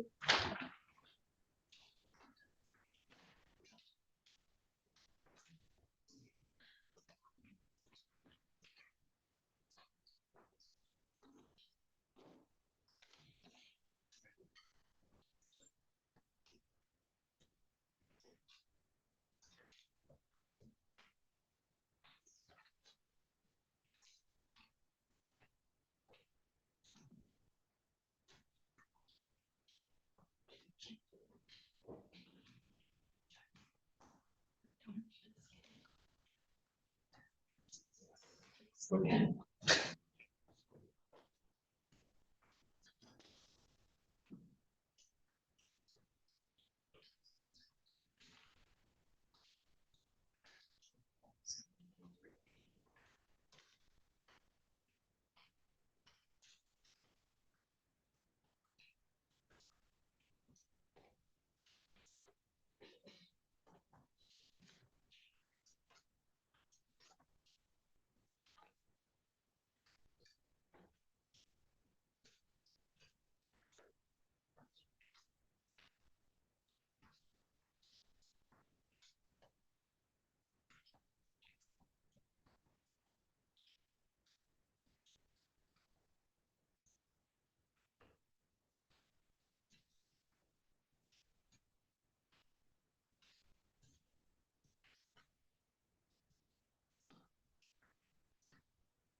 May we proceed? Good morning, Mr. Cornett. Morning. We haven't spoken before, correct? That's correct. Do you know if GeoComply is currently working with CalSheet? I know that we are. Our product and engineering teams are working very collaboratively over the past 3 to 4 days. And what has your involvement been with the engineering teams with CalSheet? They're giving me updates with regard to milestones. So as the integration teams have started to build our technology into your to the CalSheet platforms, they're telling me that gate, particular gates have been cleared. When a company wants to work with GeoComply, is there a process that goes on before the engineering teams can start working together? Yes. So that would be like an initial call to start the relationship, right? Yeah, sure. Do you know when CalSheet first reached out to GeoComply about working in Michigan? It's possible that it's before my knowledge, but I believe that was within the past week. How do you know that, sir? The business people at my company told me. Okay, so you don't have personal knowledge, but that's based on your understanding, belief, and working on this project, is that correct or no? Yeah, well, they reached out to me and they said, CalSheet has asked for a meeting. And then I think they held their first meeting last Wednesday or somewhere around there. I'm not sure. I wasn't part of that meeting. Okay, so you don't know if the CalSheet lawyer reached out to GeoComply the day Judge Aquilina first issued her temporary restraining order? It's completely possible. I became aware of it more recently, but it's possible it was before that. When GeoComply and a company are going to work together, do they typically negotiate a non-disclosure agreement that would allow the engineers to understand each other's software? Yeah, they do. Do you know if CalSheet has done that with GeoComply? I believe that it's been signed. Yes, I know that we provided the NDA, and I believe that it's been returned. Yes. And you also mentioned that companies will negotiate commercial terms for an arrangement between GeoComply and a company it's servicing, right? Oh, sure. Do you know if the engineering teams between the two companies started working on a solution prior to commercial terms being agreed? I don't know. Okay. You said it could take 2 weeks to integrate GeoComply's software into a complex platform. Is that right? Sure. Yeah, that's a good average. Yeah. So that's an average. So it could take longer. Well, it's dependent on the schedule of the customer. So it's been shorter. It's been longer. Okay. Would you consider CalSheet to be a complex platform? I don't yet have detailed knowledge of exactly how the CalSheet technology works, but based on what I've read, I would say yes. And one of the things you would work on during those 2 weeks would be testing to make sure you wouldn't have an adverse effect on a company's platform integrating the GeoComply service, right? That's right. Integrating the GeoComply service. Yeah. There absolutely will. There would be an optimization of the data. It's possible that the user patterns are different for CalSheet than they are for other operators, and then there would be a kind of a testing and tuning process to make sure that it's as seamless as it can be for where it can be, and also compliant where it needs to be. And did I understand your testimony correctly that GeoComply has been working on updating its own processes so it's able to provide Calci with a service that has lesser interruption in other states than Michigan? That's correct. And did I understand your testimony correctly that this is sort of a new process for GeoComply and that it is looking to exclude somebody who's in a state as opposed to say somebody's in a state, they're good to go? Yes, for users outside of the exclusion zone, most operators have opted to request location permissions for all of the users. In this case, there's a desire to limit that request. Our technology can support the safe reduction of that request. But that requires work on GeoComply, right? It's the technology is. It's not like we have to develop something new. The technology that we're talking about is an optimization of rule sets and configurations, so that we can. It's not like we have to do a new push or a new build of our product. We just need to set it up in accordance with what the engineering teams are requesting.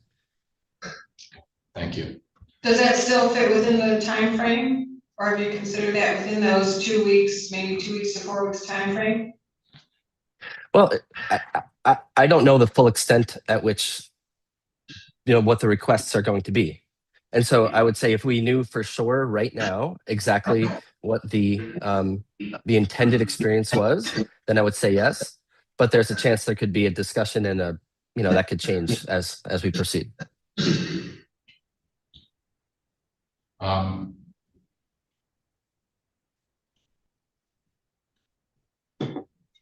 Just speaking about switching topics slightly to Calci's current implementation that it put in place in response to the temporary restraining order. What is your personal knowledge about Calci's current IP block system? Only what I've so I've read descriptions of what they are in some of the court documents. So that would be the declaration submitted in this case? Yes. Okay. Do you know where Calci obtains the IP addresses it uses? Yes. I saw it was a Digital Element, I believe. Is that a reputable firm? I wouldn't comment on that. But Calci's not sourcing the IP addresses in-house, right? To your knowledge? I don't know exactly what you're doing because when I say you, I'm sorry, I should say Calci. I don't know exactly how the Calci IP-based system is working, but I'm basing that on what I've read in the court documents. Do you know if Calci is using know your customer residency information in addition to IP information to block access to its exchange? I would assume that, yes. But you don't know one way or the other? I don't know because I haven't personally tested those things, but there's been lots of discussion around this topic on social media platforms. I think if you don't know, it's helpful to keep it to your personal knowledge, but thank you. Right. You mentioned in your testimony that looking at some IP data from inside the state of Michigan, I think the number was approximately 1 in 4 times there was a mismatch with the location that you got from GPS information and the actual IP address. Is that right? That's right. Do you know if that mismatch percentage would be reduced if you were also using residency information to check against IP? Put another way, if you were blocking with both residency and IP, it would reduce the amount of mismatch, correct? Because if you had, for instance, a person with a Michigan residence and their IP address showed they were in Ohio, they would still be blocked. The geolocation and the KYC are in technical view independent. Okay, thank you.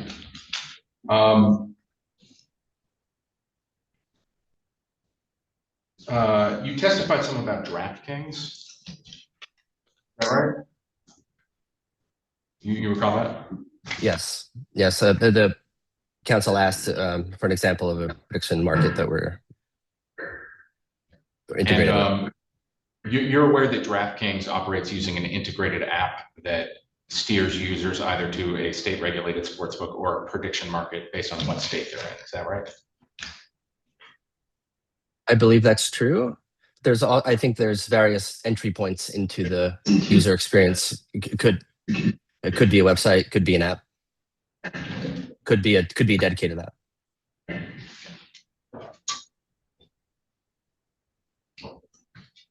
You're aware of any sports books that allow users to connect to them through an API system?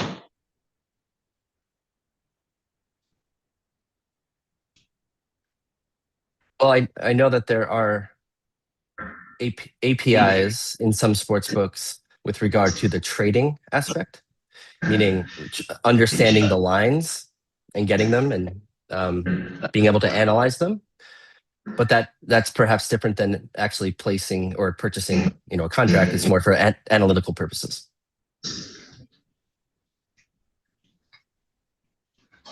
Does GeoComply provide GPS geofencing services to any company that uses a API to process transactions?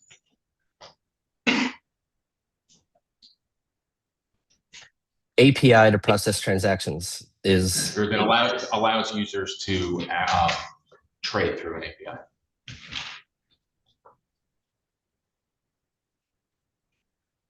API. I don't know for sure. I know we're working with various predictions operators, but I don't know for sure if those operators are using APIs, through the app or through the website or through, versus API directly. Okay, so that might be the type of thing, for instance, that Calci engineers and GeoComply engineers would need to work on together through a testing period. Yes, that's right.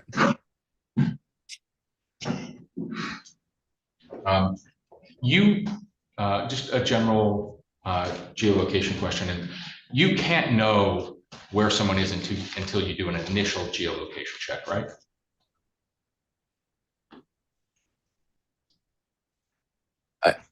You can't know where the user is until... Hold on, start your answer again. No, I was just clarifying what the question is. It was a bad question. My apologies. Let me ask it in a way. There'd be no way to do geolocation checks just on people located within the state of Michigan, because you would need to know whether they were inside Michigan in the first instance, right? You would need to do a geolocation check just to figure that out. You need to evaluate some signal that's coming from the device in order to know where they are.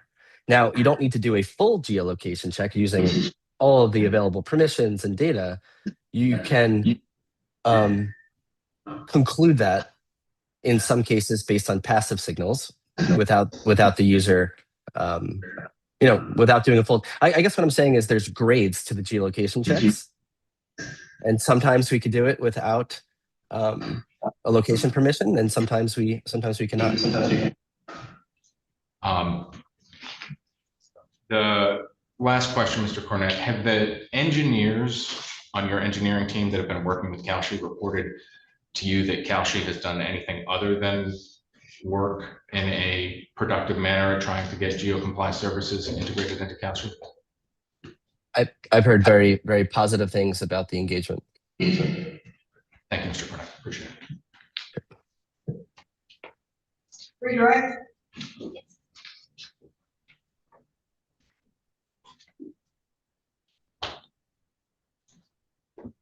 All right, so to your knowledge, it's been the past 3 to 4 days, you said that GeoComply has been working with Calci. That's right. Okay. And in terms of an API, can you describe what an API is? API is really nothing more than a way for systems to communicate with each other and to exchange data. Okay. with, the particular issue that call she's talking about on APIs, does this problem relate more to sophisticated users? I need to know more about the specific use case of the API. I don't know to what extent Kalshi's using the API. It could be data channeled through another app. It could be data channeled through a financial firm somewhere. It could be users using it directly at home. I think this is part of that discovery process. But and so I don't know for sure, but I would assume it's on the more complex side. Like normal users would normally download an app and access a website. Users that would use an API are probably, more sophisticated. Okay. So, average users in other areas, not related to call sheet, would probably not be using their own API to access something like call sheet. I don't think so, but I don't know for sure. All right. I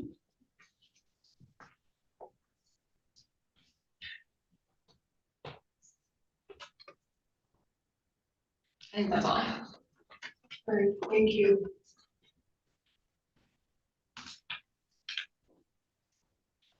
Any additional witnesses? None for plaintiffs. Do you have any witnesses? We do not have any witnesses, Your Honor. Our understanding coming into the hearing from our last conference was that we would sort of give you an update, and then from there, if there was an evidentiary hearing, we'd go forward with it. With that said, and this is unusual posture, as Mr. Heffernan mentioned earlier today, I do have a fair amount of familiarity with Kalshi's compliance efforts so far. So if there's any questions the court has, I'm happy to address them, obviously not as a witness, as a attorney, but I can provide you with some further detail that Mr. Heffernan. Okay. Well, let me, and thank you, Mr. Cornett. You can stay or not. I think we're finished with your testimony for today's hearing. There may be a continuation. Let me just ask on behalf of the Attorney General, are you asserting at this time that defendant continues to be not in compliance? Yes, we are. And are you asserting that they have not taken any action? What is your assertion in regard to their status at this time, based on what you know, not again as an expert, but just as a lawyer in this matter? Seems that to the extent that they have taken action to comply with the TRO, it has only been quite recently, in the past few days. Okay. Counsel?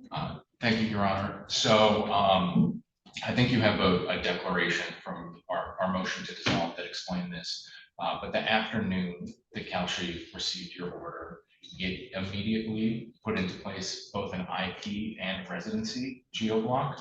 IP means the addresses they get from a third-party provider that are associated with the state of Michigan are all blocked from trading in sports contracts, as is anybody's KYC information.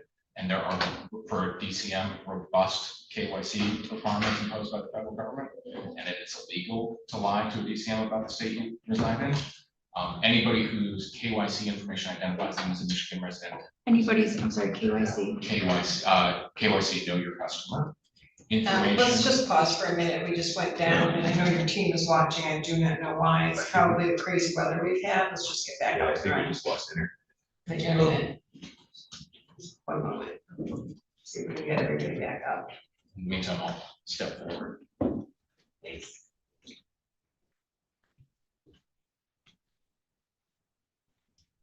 Are you sure stuff up? Can you use yours? Use my what? Internet? Is your internet working? Well, I don't know if the internet's working, but I'm on. But your equipment's I'm good. on. From time to time, we have.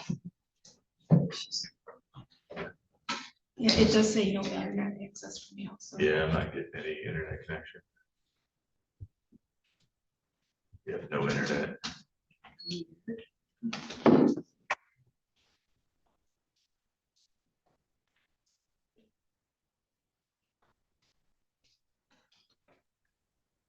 Still able to Uh, At at least the internet seems up on my end.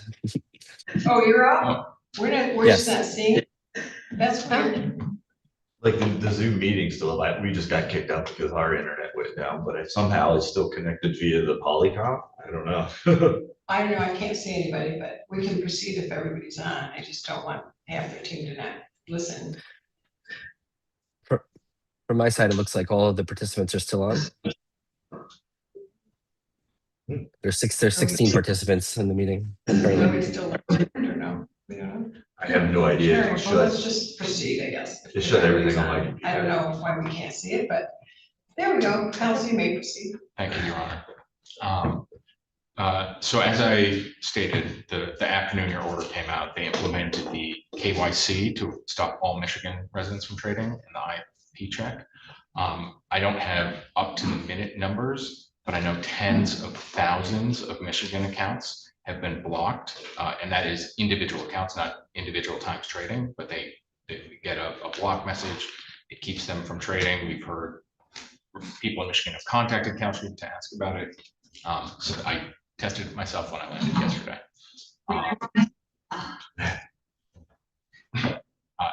In addition to that, the afternoon your order came out, Calstream did reach out to GeoComply that day. They had an initial call the next day. There were a number of questions, and I think as you saw from our declarations in the dissolution, there's a belief that there are parts of Calstream's. Sorry, there was a belief what? There is a belief that there are parts of Calstream's platform that would not be as straightforward to work with GeoComply as it is some of its other licensees. That is a process that has undergone discussion. Engineers are working on that now. They worked 24 hours around the clock for, I think, the past 4 days. In the interim from that initial meeting, there were, I think, some additional meetings. There's also negotiation of an NDA. The parties are working on commercial terms, but that has not stopped them from getting the engineers going. I have been on numerous calls with GeoComply engineers, Calstream engineers, GeoComply staff. This is something where Calstream has taken a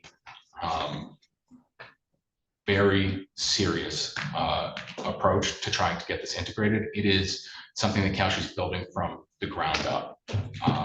It has not done this in any state. It needs to update its tech stack to do it, and it does require a lot of testing.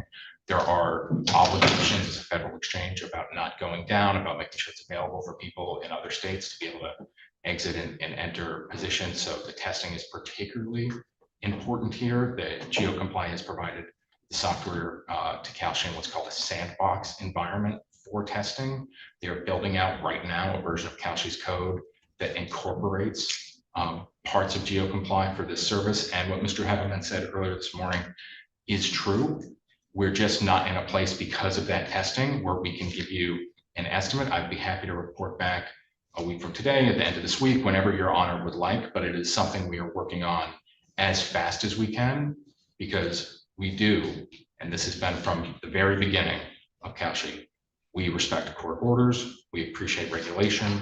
It is, we are doing everything we can to come into compliance with your honor's order. It just does, because of the nature of the technology, take some time. Thank you. Down again. Argument? I think at this point, what we have to remember here is the status that we're coming from. Nevada's had an order against Calstream for months, and it has not been followed. And Calstream has resisted the calls to geolocate for Nevada as well. And well, are you disputing that they have not now started to integrate the geolocation, or are you saying something different? I'm saying that Calstream will drag this out for as long as they possibly not can. under my watch. Okay. I don't know if y'all know me, but no, I not know. under my watch. But my question is more defined than that, because they're saying they've started, they're working on it. Are you disputing what I was just told? I don't know what Calstream's doing personally. But I think there needs to be some strict timelines, otherwise this will get extended and extended and extended, and there'll be mysterious issues. Certainly can take care of that, that's my job. But you don't have any personal knowledge that they are doing or are not doing what they say they're doing, correct? I do not, other than from GeoComply, the 3 to 4 days, that we're aware of. Okay, so you're aware of it in the last 3 or 4 days, but not prior, is that what you're saying? Correct. Okay, so you're not disputing that at least for the last 3 or 4 days they've been playing? Or started making attempts. Okay, well, that's better than what they're doing in the back then, right? Okay, so specifically, what are you asking for today? I think we need to start with some very strict timelines for Call Sheet to get this done. I think, given that there is, other companies that GeoComply has been able to do this work for in under a week, and we are already 2 weeks in to the TRO, that a week should be the starting point, I think, to get this done. Okay, thank you. Council? Yes, Your Honor. Two things briefly. The first on Nevada. I think there was some of this in the papers. Nevada did have a order to stop offering trades in Nevada. I think it was issued on May 22nd or something like that. Calshi prior to that had not had any sort of IP check, anything like that. That order does not specify a manner of compliance. And I'm not gonna relitigate or look at any other state, except that it's been interesting to look at, as you all told me, there were different responses and results across the board, so I understand that. But so we Yeah. built a technology in response to the Nevada order, which is what we turned on the afternoon of your order for the state of Michigan. Okay, In terms of a timeline, I think I totally appreciate your honor's ability to keep this thing moving. And I think there were some client representatives who've seen the courtroom today, and I think we'll appreciate that as well. I can't sincerely give you a date other than to say we'd be happy to keep the court updated at whatever cadence would be helpful to the court in its overseeing capacity. so have you or can you provide information and regular updates, not just to me, but obviously to the Attorney General, so that they are aware of your compliance and your efforts? Because 3 to 4 days, they're telling me, and if you've been doing this since my order, they should know about it. We are happy to do that going forward, and we'll speak after this meeting and speak through it. I think one of the complexities here in particular is that there are multiple sets of ways. There are people who are on mobile devices, there are people who are on the API. Some may be easier to do more quickly than others, and we're working through that process and testing it with GeoComply, so there will be plenty to update on, but happy to work out an arrangement with the state and also to provide you whatever you would like in terms of. So in regard to the GPS, geofinancing, geolocating, whatever, geocompliance, whatever you call it, thankfully, that's not my line of work. How long are you, they're saying a week, based on what you know, how long do you think it's going to take? Because I do understand it's very complicated. On the other hand, there is an urgency here to protect Michigan, especially the youth who may indulge in gambling and these activities regardless of that dispute, which we can take on later. There is that interest. So how long is it going to take? So if you're asking. I understand you don't have a crystal ball, Yeah. but you've been working with this and talking to people now the last few days at least, right? Is there any indication? Is it going to be 7 days, 14 days, 45 days, what? So if we're talking about integration onto mobile devices, which I believe is what you're asking about, I think, and this is engineers working around the clock, I'm getting constant updates.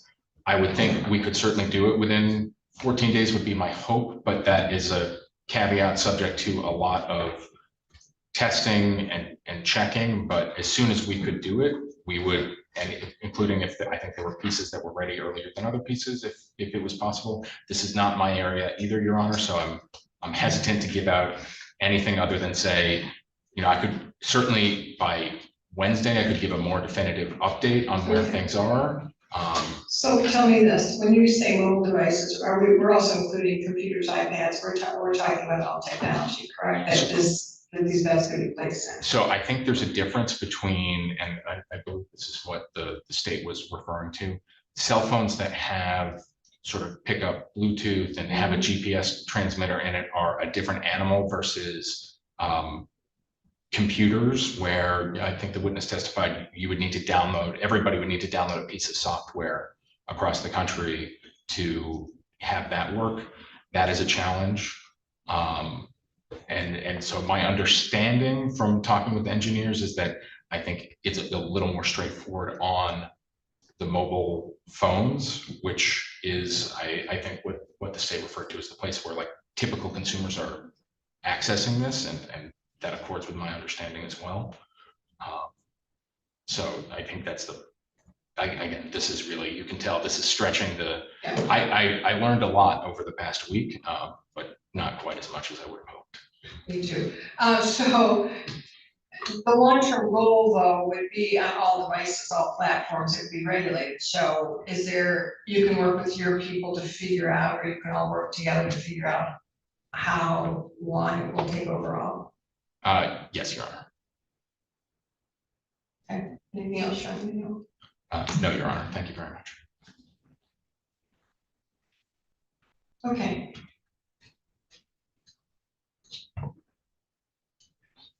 Your Honor, there Yes. were a couple of points on the preliminary injunction issues. I want to make sure that you've had all the questions answered. I have, if there's something you think you want to address, feel free to do it now. Sure, I'll be very brief, I promise. So just to make sure that we have our record, we do not think the state has met its burden to obtain a preliminary injunction. I think they made a couple of points in their the colloquy with Your Honor that I'd like to refer to. The first is just the language of the statute, right? Exclusive jurisdiction.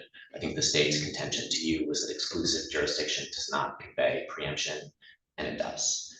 Exclusive jurisdiction to regulate on the part of the CFTC means that the states can't regulate. Exclusive means cannot regulate. Exclusive means to the exclusion of others. So if the CFTC can regulate, the states cannot. They pointed, Your Honor, to savings clauses in that provision.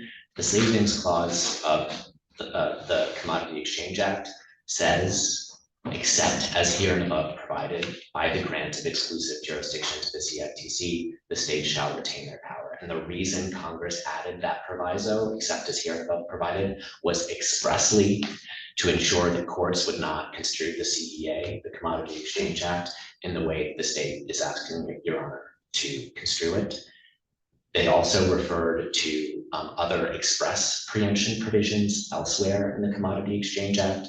And they said that those express preemption provisions show that the exclusive jurisdiction provision isn't an express preemption provision, and that is not correct. Those other express preemption provisions refer to preemption of off-exchange trading. That is why they were necessary, because they extend CEA preemption to certain, not all, but certain narrow categories of off-exchange trading. By the time Congress added those express preemption provisions, which were added in the 80s and then in 2010, it was undisputed, and I do want to return to this, undisputed, I don't think had ever been questioned by any court, that of course this CFTC's exclusive jurisdiction to regulate trading on the designated contract markets, of course, means that states don't have authority to regulate in those areas as well. And so when Congress extended preemption to certain off-exchange transactions, it expressly recognized, and these are in the conference reports, that of course the CEA already preempts state law with respect to on DCM trading, and these new provisions were necessary because Congress wanted to extend that preemption to a narrow category of off DCM provisions, and that's why they were necessary. It's not, it doesn't raise a negative inference that the exclusive jurisdiction provision doesn't mean what its plain terms suggest that it means. And then the final thing I want to point Your Honor to is the special rule. I think my colleague referred to it briefly at the end, but I do think it's important. The special rule is what we refer to as the provision that says that the CFTC can regulate event contracts, including event contracts involving gaming. So to get to Your Honor, what I understand to be Your Honor's real concerns, which is these are gaming contracts, that there's still an answer to that in the statute. And the answer to that in the statute is not 50 state regulation in our respectful view. The answer to that is that the CFTC has the authority to make a public interest determination that would be binding on my client on a nationwide level, so that we are not put in the impossible position of having to comply with 50 different state laws. So I've said my piece, and I thank Your Honor for your attention today. Your response, did you wish to address anything that you haven't said? I think I've already addressed most of those issues. Okay. Your Honor.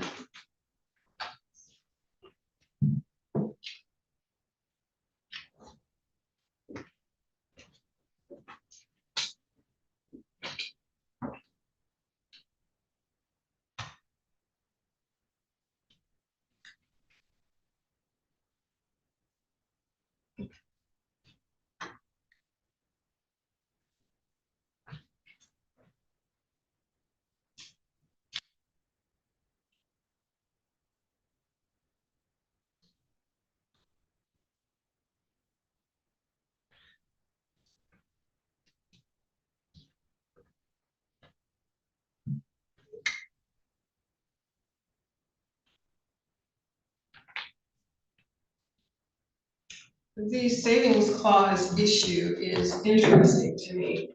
However, my interpretation of it is that because of the savings clauses in the CEA, they allow for state regulation. And I understand this is very complicated. I understand that it's difficult for Kalshi to comply with 50 different rules, but that's the business that they've chosen to be in. And the states are free to act on sports gambling or any gambling as they see fit to protect the public. The jurisdiction that has been questioned, that does this court have jurisdiction or not, I do believe that Michigan, or this court has jurisdiction on behalf of Michigan, that there is no federal question here because gambling regulation is in the realm of state, not federal regulation.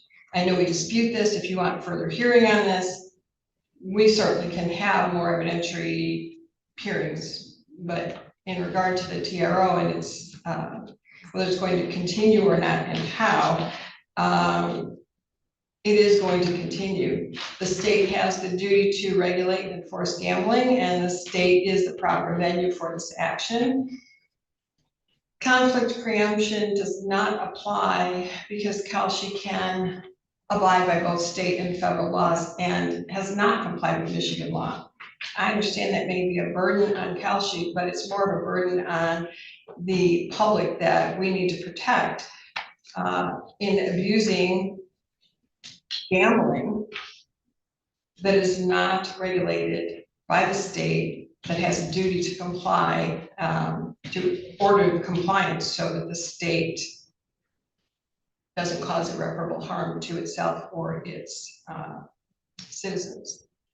So it's interesting also to note that as I read through the volumes of paper you all have provided and case law and various states, that Kalshi has defined its activities in a number of different labels. Event contract, activity that falls under swaps, sports contract, derivative exchange, designated contract market, commodities future trading commission, illegal sports betting platform. There's all sorts of references to the CFTC. But most compelling for me is history.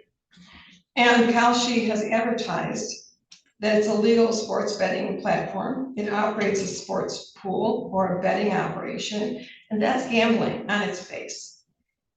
despite taking the ads down because of the 50 states problem, and because of gaming laws, the stain and the omission now of that definition cannot now be erased by calling your activities by several different names, several different forms, falls under this statute or that, or what have you.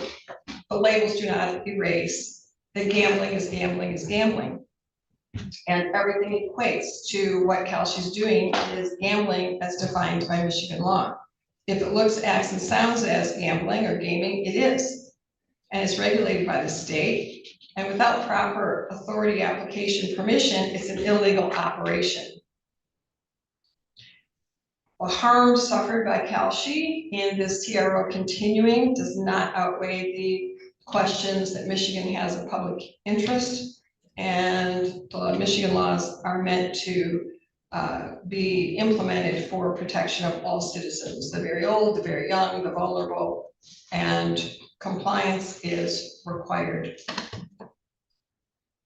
The state laws and protection of people clearly outweigh the costs of the geofencing and any lost profit that Kalshi will endure. I don't have any real evidence that there's going to be a hardship on Kalshi. It's going to be expensive, but that's the cost of doing business. And regardless of what it costs, it seems that Kalshi will be profiting.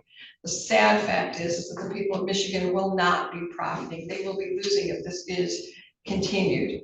And whether or not there's an incidental effect on other states, again, I'm concerned about that, but I think once you have this GPS geo locating all of these technicalities that were just testified to and talked about, I think it's going to be very minor and incidental. So I don't think we impinge on the states, other states enough for me to remove the temporary restraining order. The people have asked me for a week. This sounds pretty technical to me. I'm not an expert. We don't really have enough information. There is some that can be done quickly, but as council just indicated, there are a number of different platforms, the phone, the computers, the iPads, whatever other technology people use. And I'm not an expert on technology. I do sign a lot of warrants from police. That's how I know about the what was testified to in terms of the pinging of this tower and that tower and all of that. So it's not lost on me that the testimony that was elicited in argument of counsel is there's going to be some overlapping because of how the pinging is, and there may be some cross pinging over borders. But I would leave that to the experts to figure out, and it sounds like there are some safeguards in place, or that can be or will be in place. So the question for me is, how long do I give Kalshi?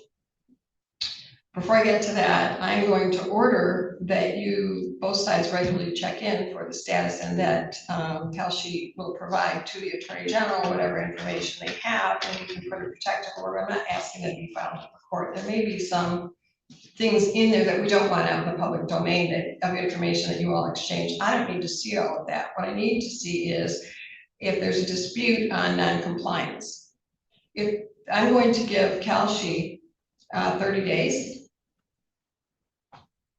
and ask Kalshi to keep us updated. And if it looks like you're waiting till the 29th day to comply with my order, I'm going to be very unhappy. What I'm going to expect within those 30 days is consistent updates to the Attorney General as well as progress. If you sit on it for 29 days, there will be sanctions. After the 30 days, if you have not asked me for an extension with an evidentiary hearing where we can logically figure out a cutoff time and why we have to wait, the 120,000 will go up to 500,000 per day.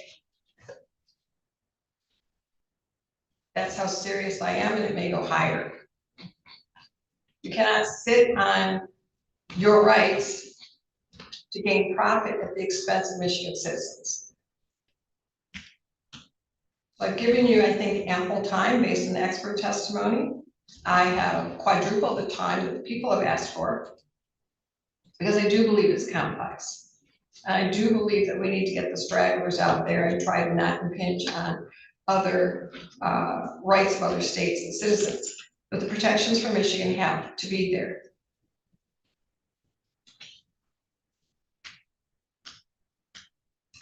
Now, we can do this in a number of ways. And I've done this in other cases. We can have a weekly meeting, a Zoom call.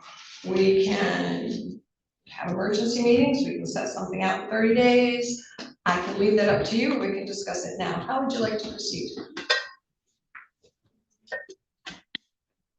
I believe something more regular would be appropriate.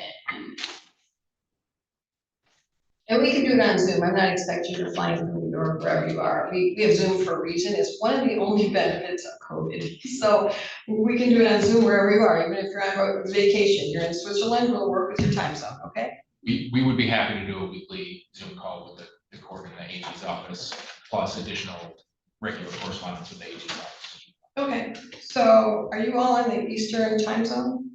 Here, Your Honor. So do you want to check in like Mondays at 9 o'clock, or does that work for everybody? Could we possibly do 10, Your Honor? We can do 10.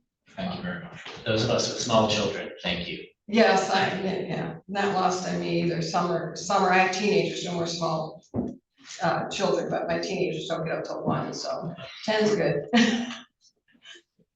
So, and then if I'm in trial, I can just take a break, or I can start it at 10:30 to look at my docket. So 10 o'clock Mondays, Eastern, and we'll all be on Zoom. I think you all have the Zoom number, but if not, Brian can hand you my card. Our Zoom number's on there. Pass it out to whoever you want. You can also Google it. It's right there on the internet. Can I ask?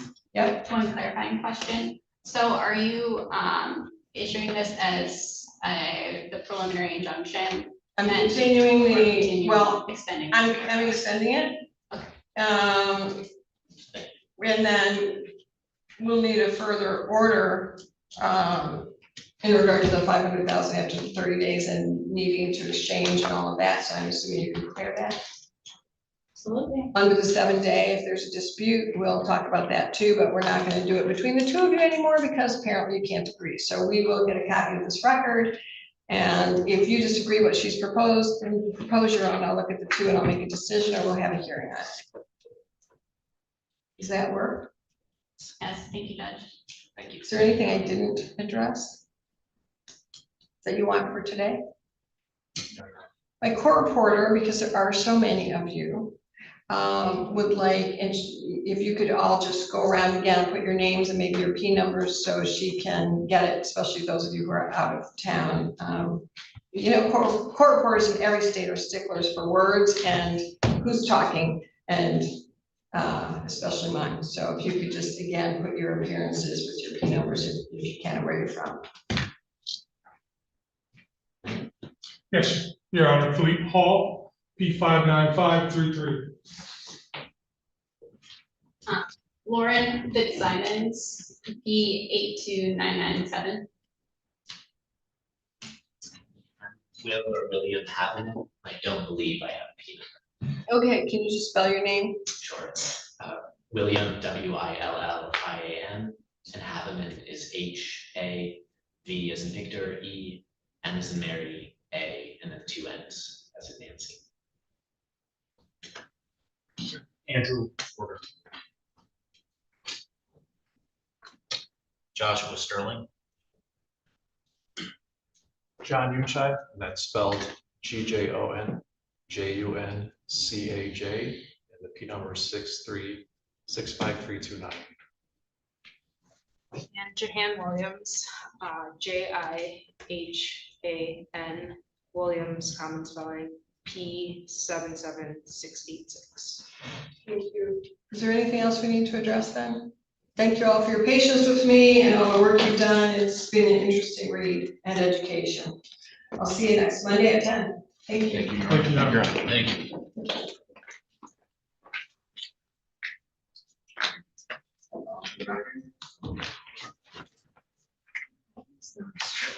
Can I go use restrooms? I'm gonna hear, excuse me, wait, I'll take a few minutes.